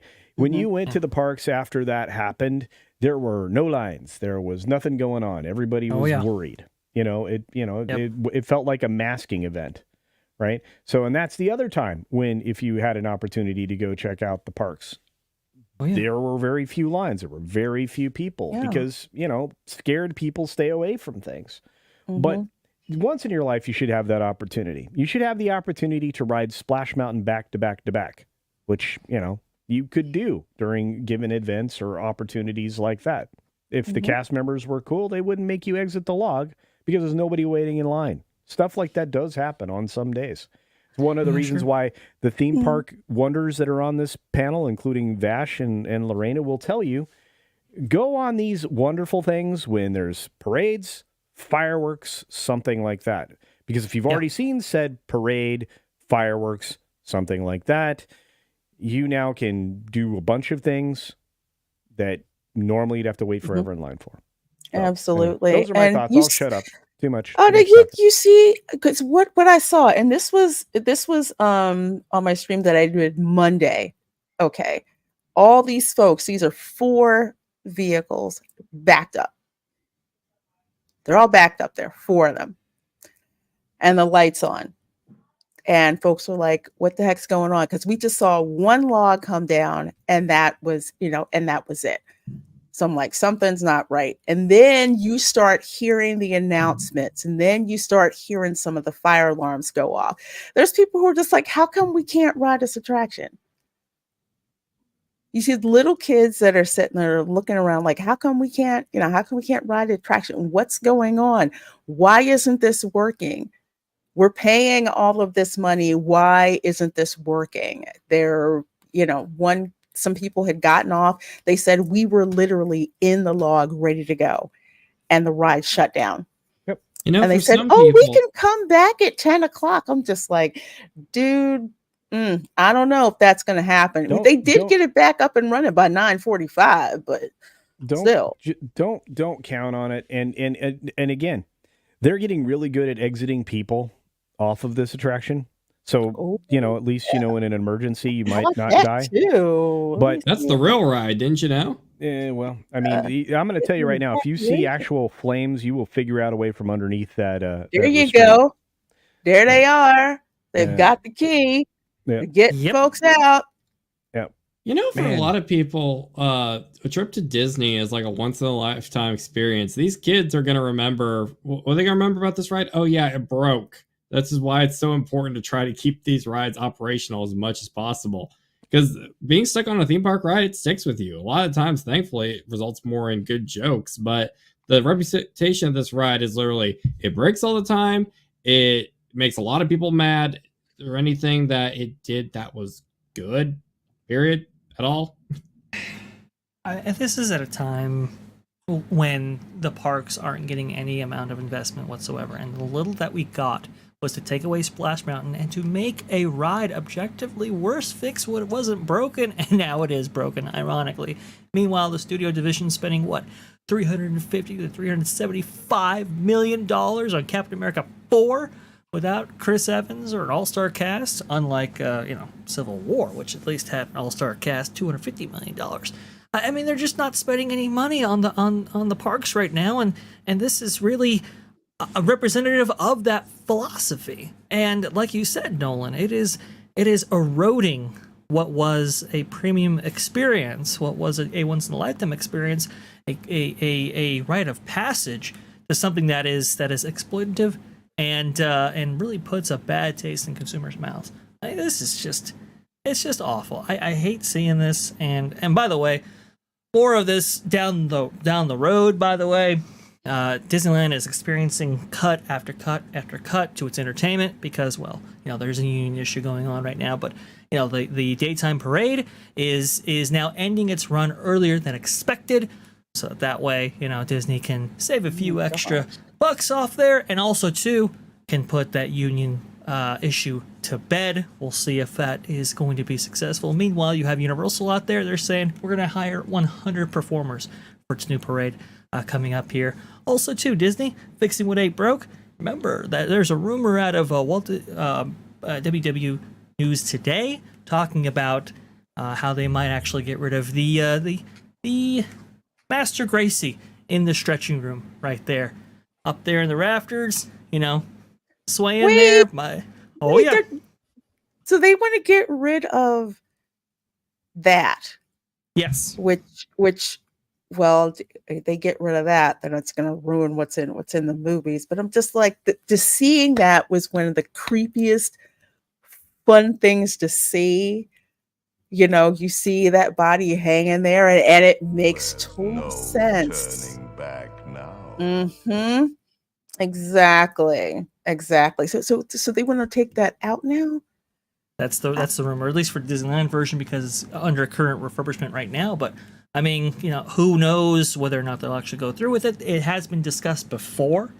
I believe there's an Imagineer being quoted as saying, "Yeah, we're having discussions about it." I think that was a few years ago, and who knows what's going to happen to the Walt Disney World version after that. I mean, it's just with the little investment that we get to take a ride like Splash Mountain, that was ubiquitous. I mean, everybody loved Splash Mountain almost universally. One of the top attractions of the entire resort out there in Walt Disney World. Take it down and to make it not only mediocre but unreliable and inconsistent. It's a shame. Yeah, and beautifully said. I wanted to be able to mechanically show people how animatronics work. So here's an example.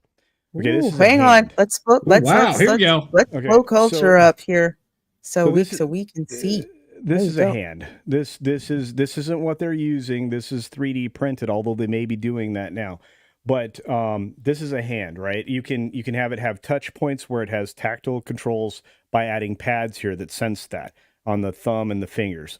This you can 3D print right now. I think this model now is available. I think somebody uploaded it on Thingiverse. But what this model is it demonstrates you what a hand does. Each one of these is a Filaflex filament, which is just a 3D printing bendable filament. It has joints that are made out of the Filaflex right here, right, for each one of these things so that it can move. An actuator takes one of these, Each individual actuator takes one of these and does this and pulls the thumb in. Another one might do this and pull the middle finger in. Okay. And that's what the actuator does. Sometimes they don't even have this. Sometimes in the hand, you can embed linear actuators, which is something that I like to do because it cleans up a lot of stuff. You just need wiring. But it also reduces some of the other things that you need. But what happens is that linear actuator will pull down and draw this finger down. Okay, and the compliance is built into it because when it springs back, it does it like a normal thing. Because when you open your hand, it does that. Maybe it's not all open all the way. So lots of compliance is built into lots of different things just because of the way it's made. But that's how the actuator works. So when you do this with all electrical motors, if these aren't fired by hydraulics, each one of these things is going to need a wire that'll fire these electronics to go.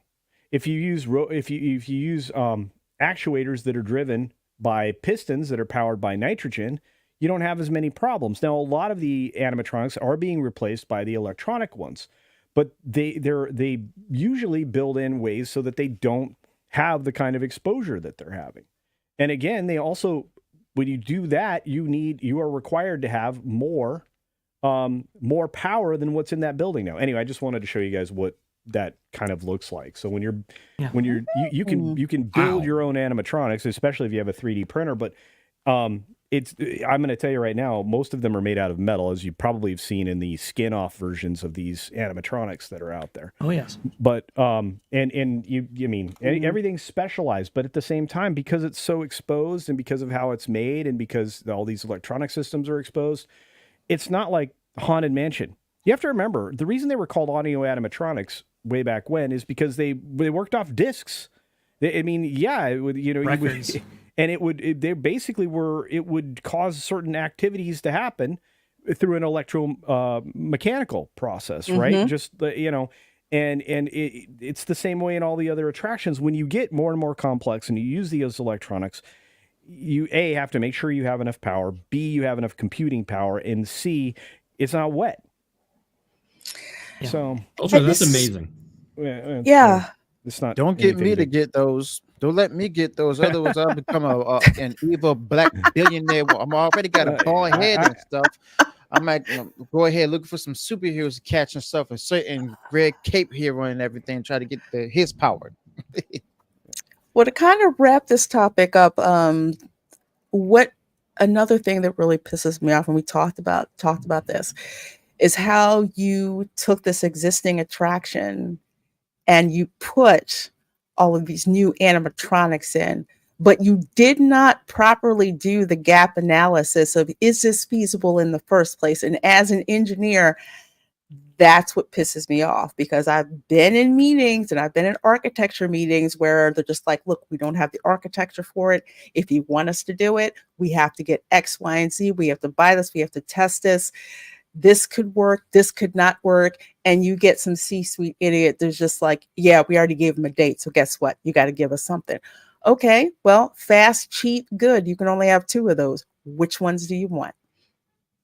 And that's what you'll have to go with. So I'm pretty sure that they were engineers who were like, look, this is not freaking going to work. And if they were subcontractors, oh, they're definitely like, well, it won't work, but we can probably do X, X, Y, and Z to get it to work.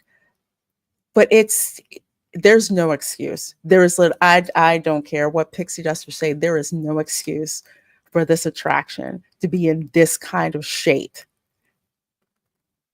from the beginning. And let's just say, even with the cast member previews, because I can't believe how many people thought that this was okay to let cast members experience, the people who do the work for you, the people who are the face of Disney that you see, the people who do the most. The parks would not even run without them. You can't let them experience a fully working attraction.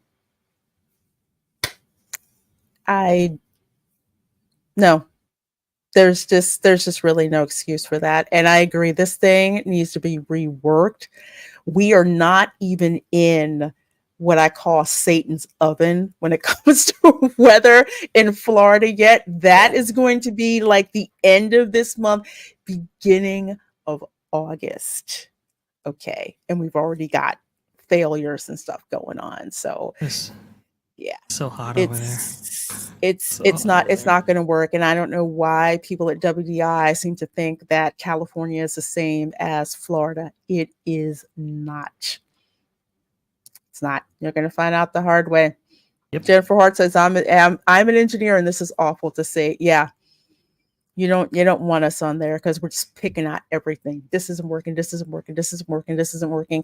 And considering the water levels, okay, if they're too low, I've been in there where logs have been striking other logs.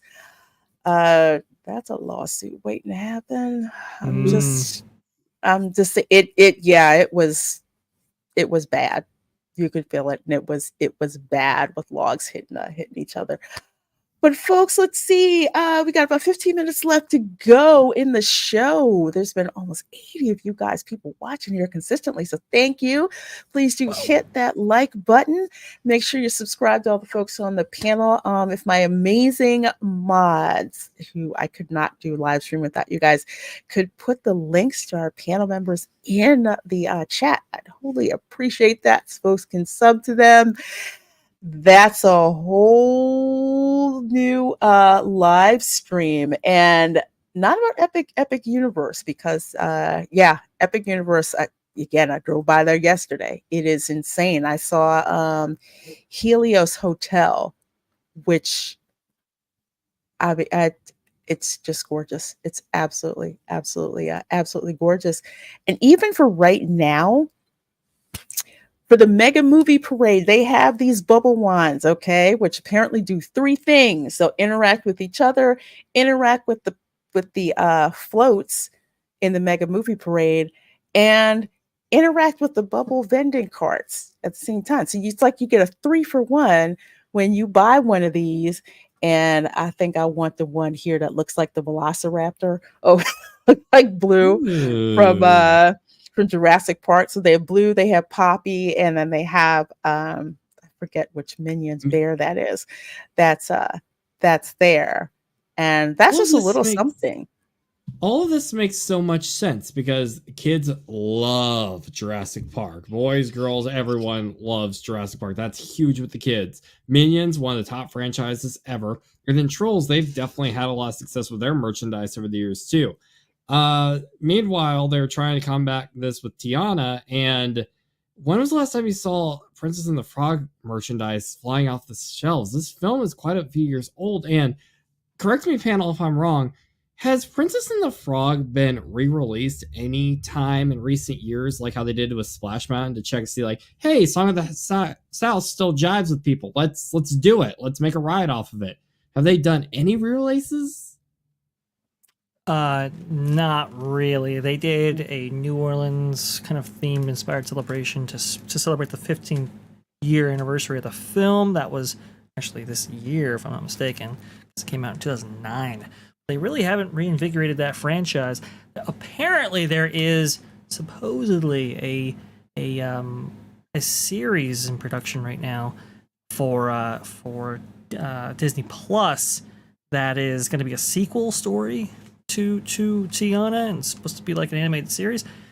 But that's stopped and started multiple times. Better or worse than a direct-to-video sequel? I think it's gonna be better, but it just hasn't gotten off the ground really, because it's just been it's had production delays.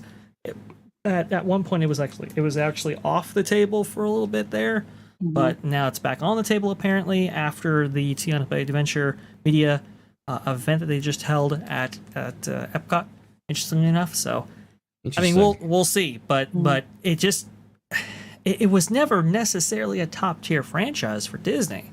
I think it obviously, it fits a diversity quota for them, and so that's why they really kind of have bumped it up in terms of its what do you want to say, its synergy and its own popularity as pushed by the company. But it's never really been a top tier franchise. In fact, the film wasn't actually looked at all that fondly by critics and even fans.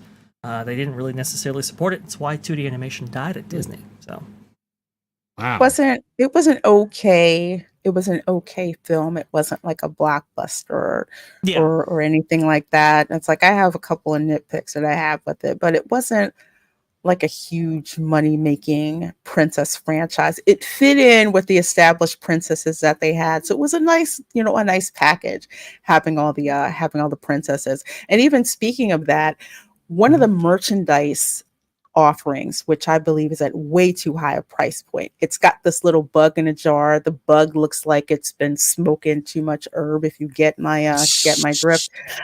But it's in a little jar, and and it lights up, which is cool. And the little bug, butt lights up. And if it gets near another, like someone has another one of those, supposedly they all light up and communicate with each other. I said, okay, so for $32, this functionality that I have to find someone who also spent $32 to get everything out of that. Okay, so $32 for that compared to a $30 bubble wand that I can fill up with bubble soap over and over and over again, and the kids are entertained. They're going to go for the bubble wand. Okay, and then this is a threefer that you have here. Yeah, and like that's also implying that you meet someone else that went to go ride on Tiana's Bayou Adventure, or more likely with the recent trends, also went there to look at Tiana's Bayou Adventure because it wasn't working. Right. And yes, Go and Shogi, yes, they were supposed to do that. I think the ones that you build, they can now talk to each other, but it's like that plussed up experience shouldn't have to depend on someone else. And that's how I think, as someone with a limited amount of funds, families with even more limited amount of funds, get this bug in a jar that you have to find someone else with a bug in a jar, or get the bubble wand and you're just entertained forever.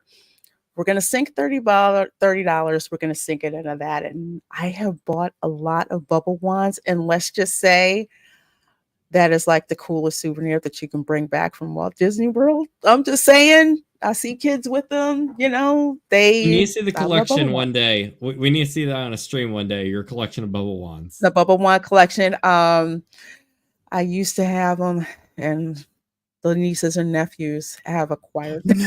Acquired my bubble wands. Yeah. I had to have them. I had to let them have it. They just, they loved them. Like the Ariel bubble wand, the Mickey bubble wand.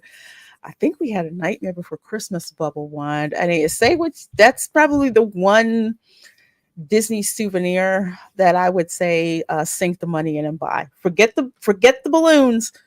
Forget the balloons. Get the bubble wand. Get the bubble wand. So speaking of kids, and I don't know how many of you have seen, but James O'Keefe just dropped his latest video on the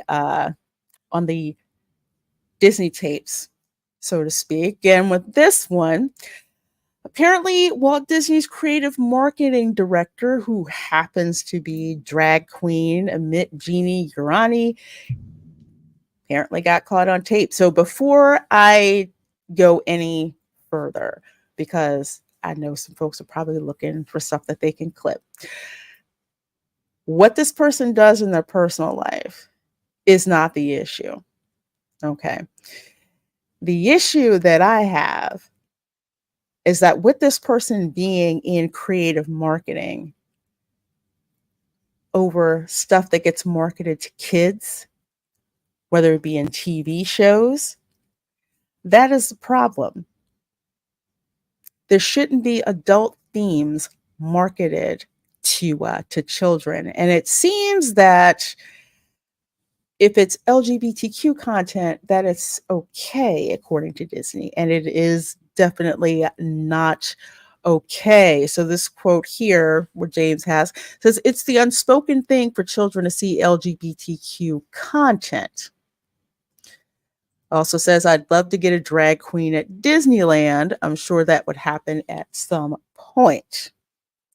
And then the third quote here, "Bob Iger is not axing LGBTQ content at all, supporting concerns that Disney is ramping up their LGBTQ concept," which they are, "influenced by DEI hiring practices and the inclusion of forced diverse storylines. Have you gentlemen had a chance to check out this latest video from James O'Keefe? Unfortunately, I was pressed for time. I didn't get to see the whole thing. I only saw a few minutes of it. My apologies. I saw it. I watched the whole thing actually. And well, quite frankly, it is not surprising. Once again, it's like the third video that James O'Keefe, as well as the people at the Wonderful World of Disney, have proven YouTubers like us right. You know, basically putting out there what we already know, as well as a few details and stuff that are quite shocking and everything. But it's actually interesting to see somebody from the inside actually admit what the agenda is that they're trying to pull through and stuff by using the Google community to get to the people that shouldn't be exposed to this kind of stuff. And you know, they got the kind of shows and the performances and everything that ought not be mentioned and everything, where it's catered, they try to cater to kids and stuff. At the same time, those kids shouldn't be exposed to it. All right. But the fact of the matter is that, you know, this is what and whoever was on a date with this guy from Disney and stuff, he asked the questions in a good manner and everything, making it unsuspecting as if he was working for some sort of media outlet and stuff, for independent media outlet and stuff. And you know, it's like he spilled everything, trying to, like, especially trying to, you know, hopefully there'd be like a second date and everything, trying to go ahead and boast about the job. And we boast about the job, you go ahead and spill out there some certain secrets and stuff. When we spill those secrets, you don't know you're going to be recorded on the video and stuff, for it to be revealed and stuff. Next thing you know, you're calling into human resources and stuff, discuss your possible future with the company itself. So it was crazy, but also at the same time not surprising. And they actually admitting what their agenda is and stuff. And I call it agenda because of the fact that, you know, not only is it an agenda, but it's also showing what they're actually intentionally trying to do. So exactly. If you ever seen it yet, it is crazy. Let me play a little bit this section here. I despise those kind of people that want to accuse of Disney of grooming children, like. But I also want children to see LGBTQ content. Don't you agree? Yeah, of course. Yeah. That's the unspoken.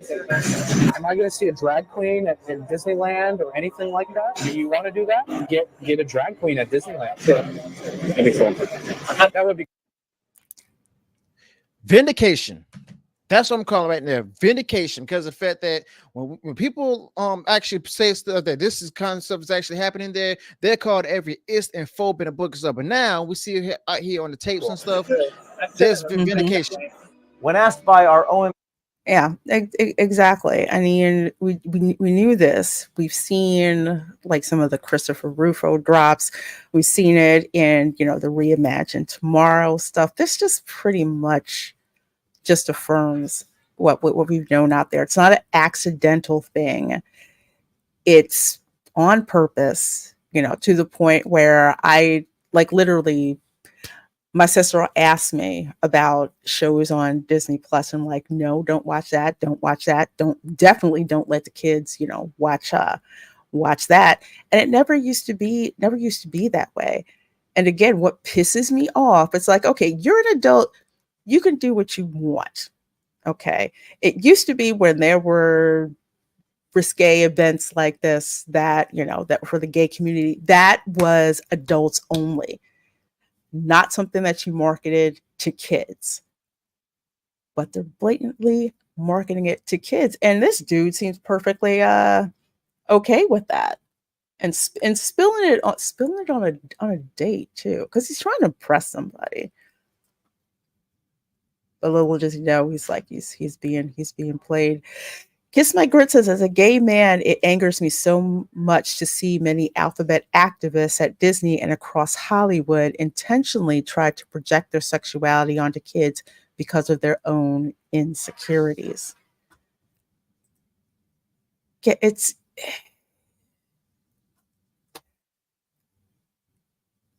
just no. There's no way they should be doing this to kids, and Disney should be ashamed of themselves. But you know that they're not. In terms of in terms of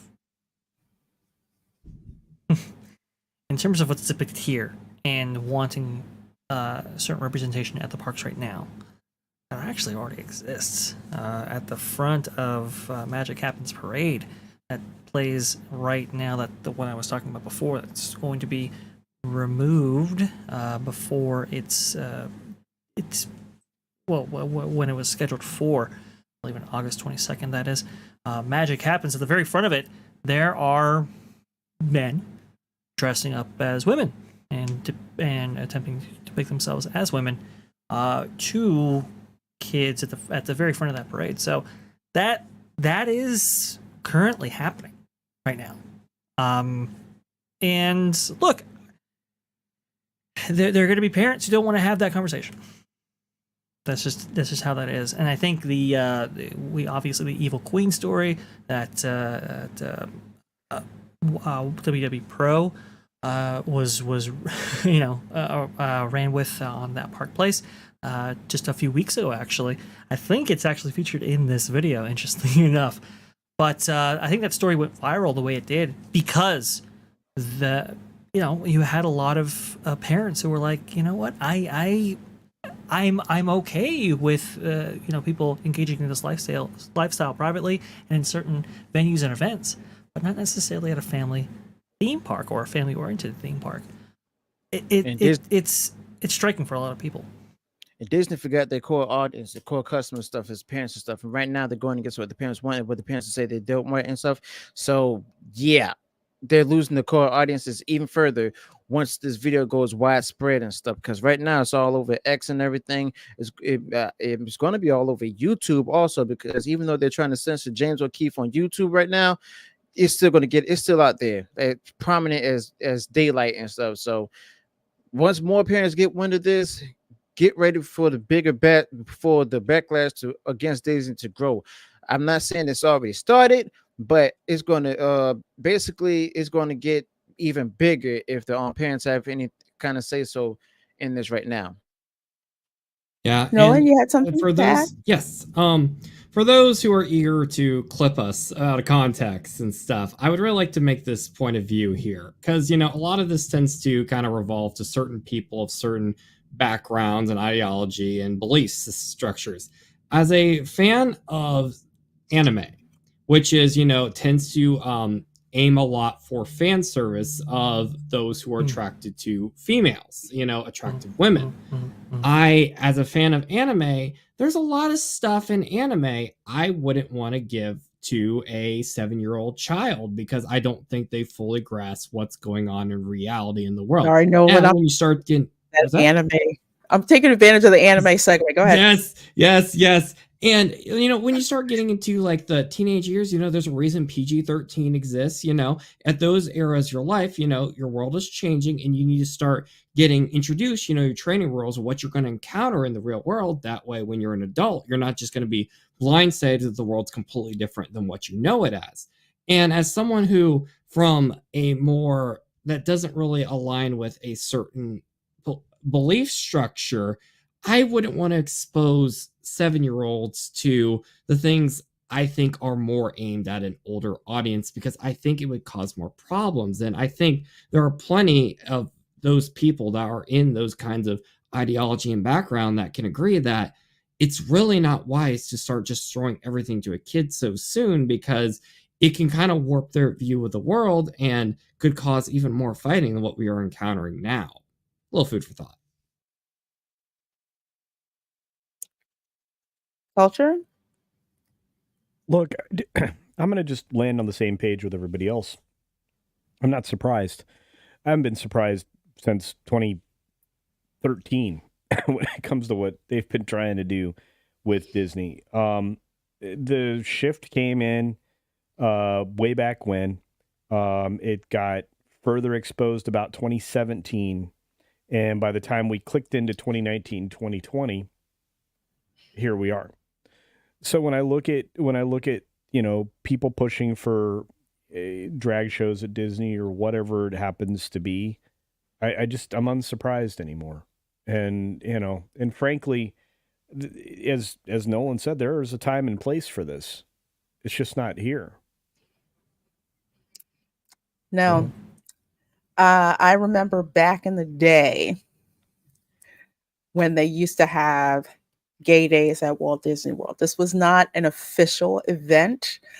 I know in the Disney budgeting group board that I was on, we made people aware of when those dates were, because it's like you probably don't want to go that week because you don't want to have these kinds of discussions. Although at the time they were like, you can hold hands, but you can't do any PDA or stuff like that. People understood that. People weren't saying, they're hateful or whatever.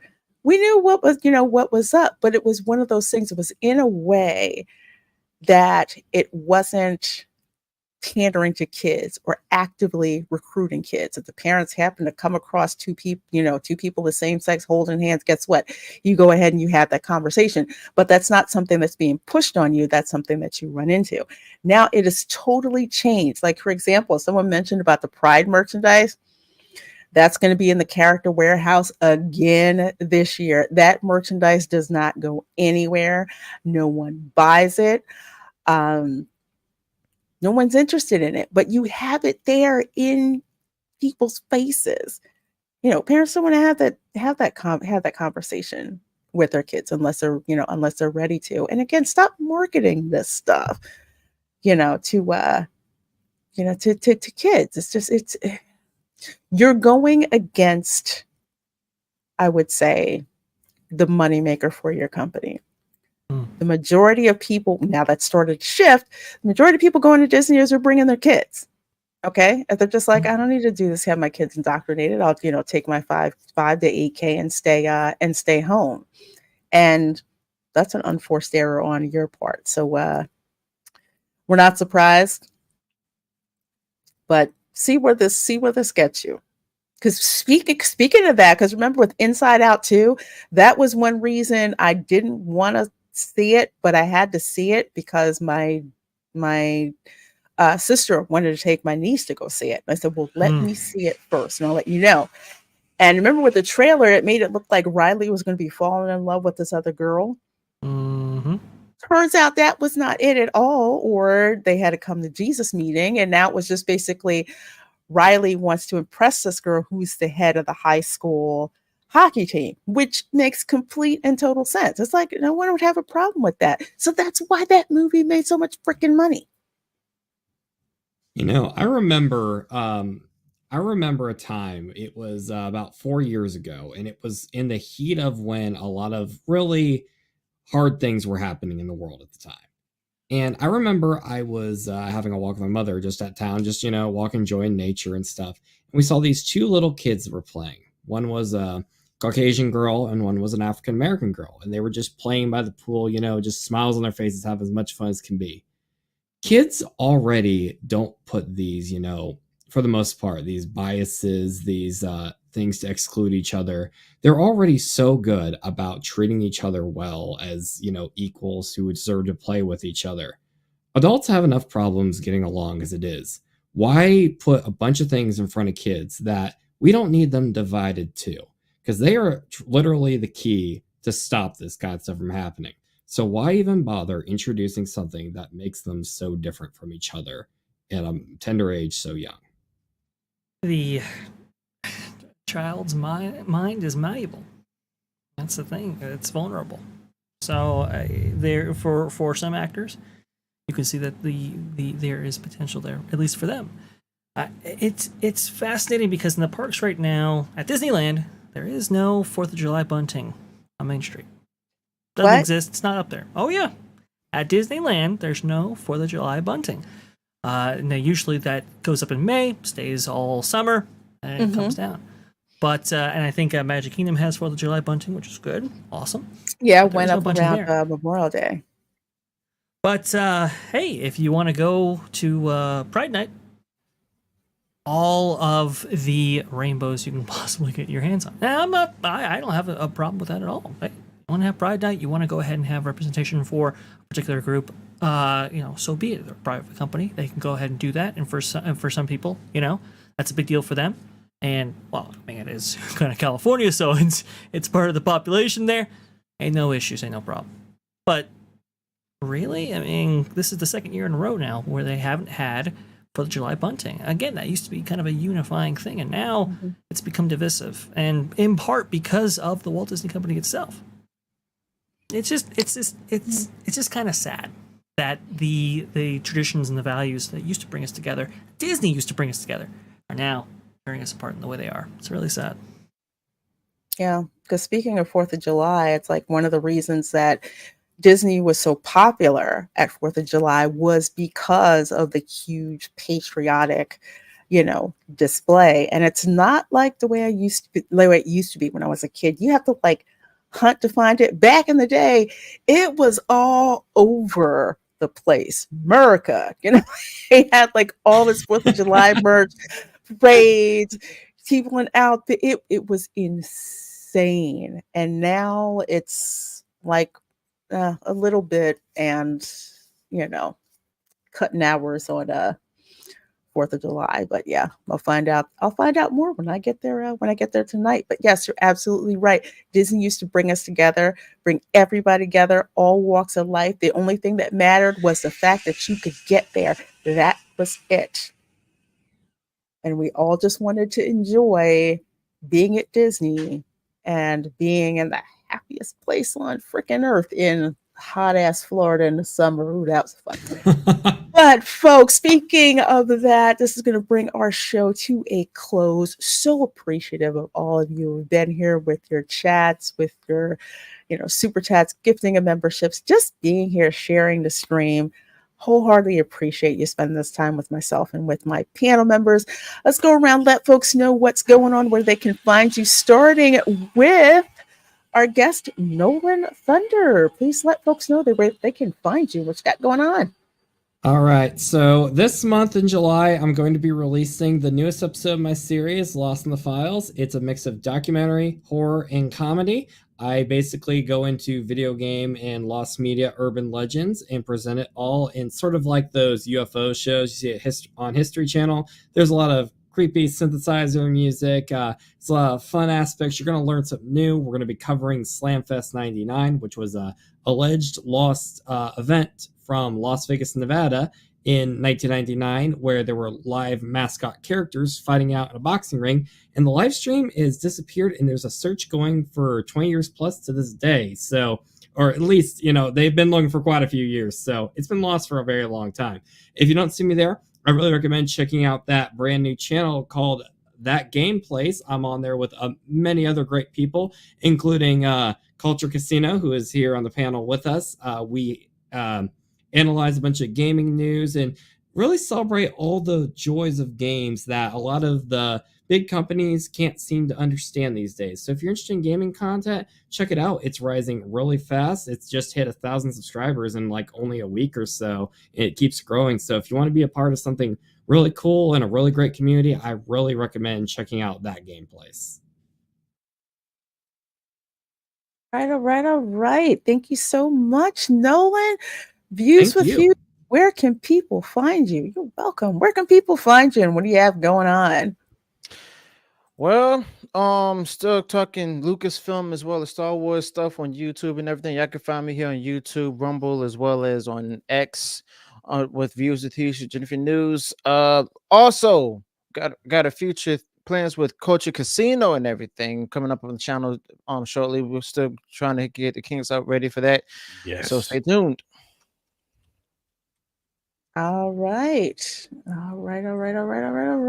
And next up we have Vash. What do you have? Which one do I pick? You know what? Let's pick the Raiders who came in. So Culture, why don't you go and let us know what you got going on? Oh, sure thing. Yeah, of course my camera's blurry. Let's see if it come here. Focus. Come here. Okay. Anyway, yeah, I mean, That Game Place, we had a very successful launch, almost 1,200 subscribers in about a week, so we're doing pretty well. We're trying to grow. We need to get bigger so we can do more fun things. We're working on game reviews and some wonderful things there, as Nolan mentioned. Nolan's a featured team member, so we do lots of fun things over there. We have my main channel, Culture Casino, where I talk about just about everything. I don't usually get to talk about some of the stuff we talked about today, so thank you for that, Lorena.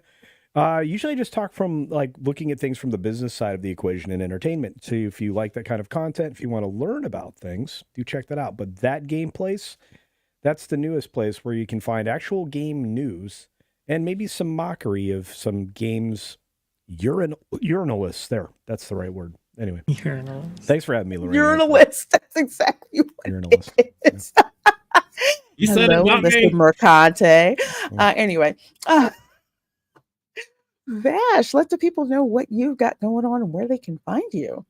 Well, tomorrow I'm going to be hosting a live stream on That Park Place. Yes, Jonas is out of town, so it's time to step up here. It's going to be a great show. We have a 4th of July special for you. Definitely going over the James O'Keefe stuff. Definitely going over some theme park stuff and, well, entertainment stuff as well. So noon Eastern tomorrow is where you can find me. Also, too, host a live stream every single week, both for Hollywood Backlot with Lou and you on Sundays at, I believe, 2 Eastern and 11:30, or what is it, 2:30 Eastern on Tuesdays. Host That Park Place podcast online or That Pod Place on YouTube if you go the @ route. That's where you can find me on T3PO and daily content on both That Park Place and T3PO as well. So you can find me just anywhere. If you want to go ahead, X right there as well. I'm all over the place. All right. Well, thank you so much, Vash, for being here, folks. Make sure you check out That Park Place. Make sure you check out That Game Place. As for myself, let's see. At 9 o'clock, I'm going to be live streaming the 4th of July fireworks. Yes, it is July 3rd. Locals and people in the know, you watch the July 4th fireworks on the 3rd because on the 4th is a sea of humanity, and I'm not trying to get part for the fireworks on the 4th of July. So I will be there again tonight at 9. We're going to watch the fireworks from one of my favorite spots to watch inside the park. Then tomorrow on Independence Day, I will be, streaming again live from the Magic Kingdom. Take some time in Liberty Square, a place that people kind of like just go by so they can get to the Haunted Mansion. But we're going to hang out in Liberty Square. I'm going to recount to you some information about the founding of this country, especially from my family's perspective, as your girl has 4 distant cousins who signed the Declaration of Independence. So we're going to talk about all that great stuff. Go to the Hall of Presidents. Yes, we're going to be hanging in the Hall of Presidents again, checking that out, and just having a good time, seeing what people are doing at the parks, seeing the crowd levels at the parks. And so that's going to be tomorrow at 2 p.m. Eastern. Friday morning, I will be on Side Scrollers podcast, so that's going to be really cool to check out. And make sure you're subscribed so you find out when I go live. But more importantly, make sure you're subscribed to all my amazing panel guests and my special guests. We appreciate you guys hanging out with us here for this evening. So with that said, we're gonna roll out. But you know what? I gotta send you off proper. Here we go. This is pathetic. Join in, folks. It's yodeling time. Here at Lester's. Elephant green screen effect.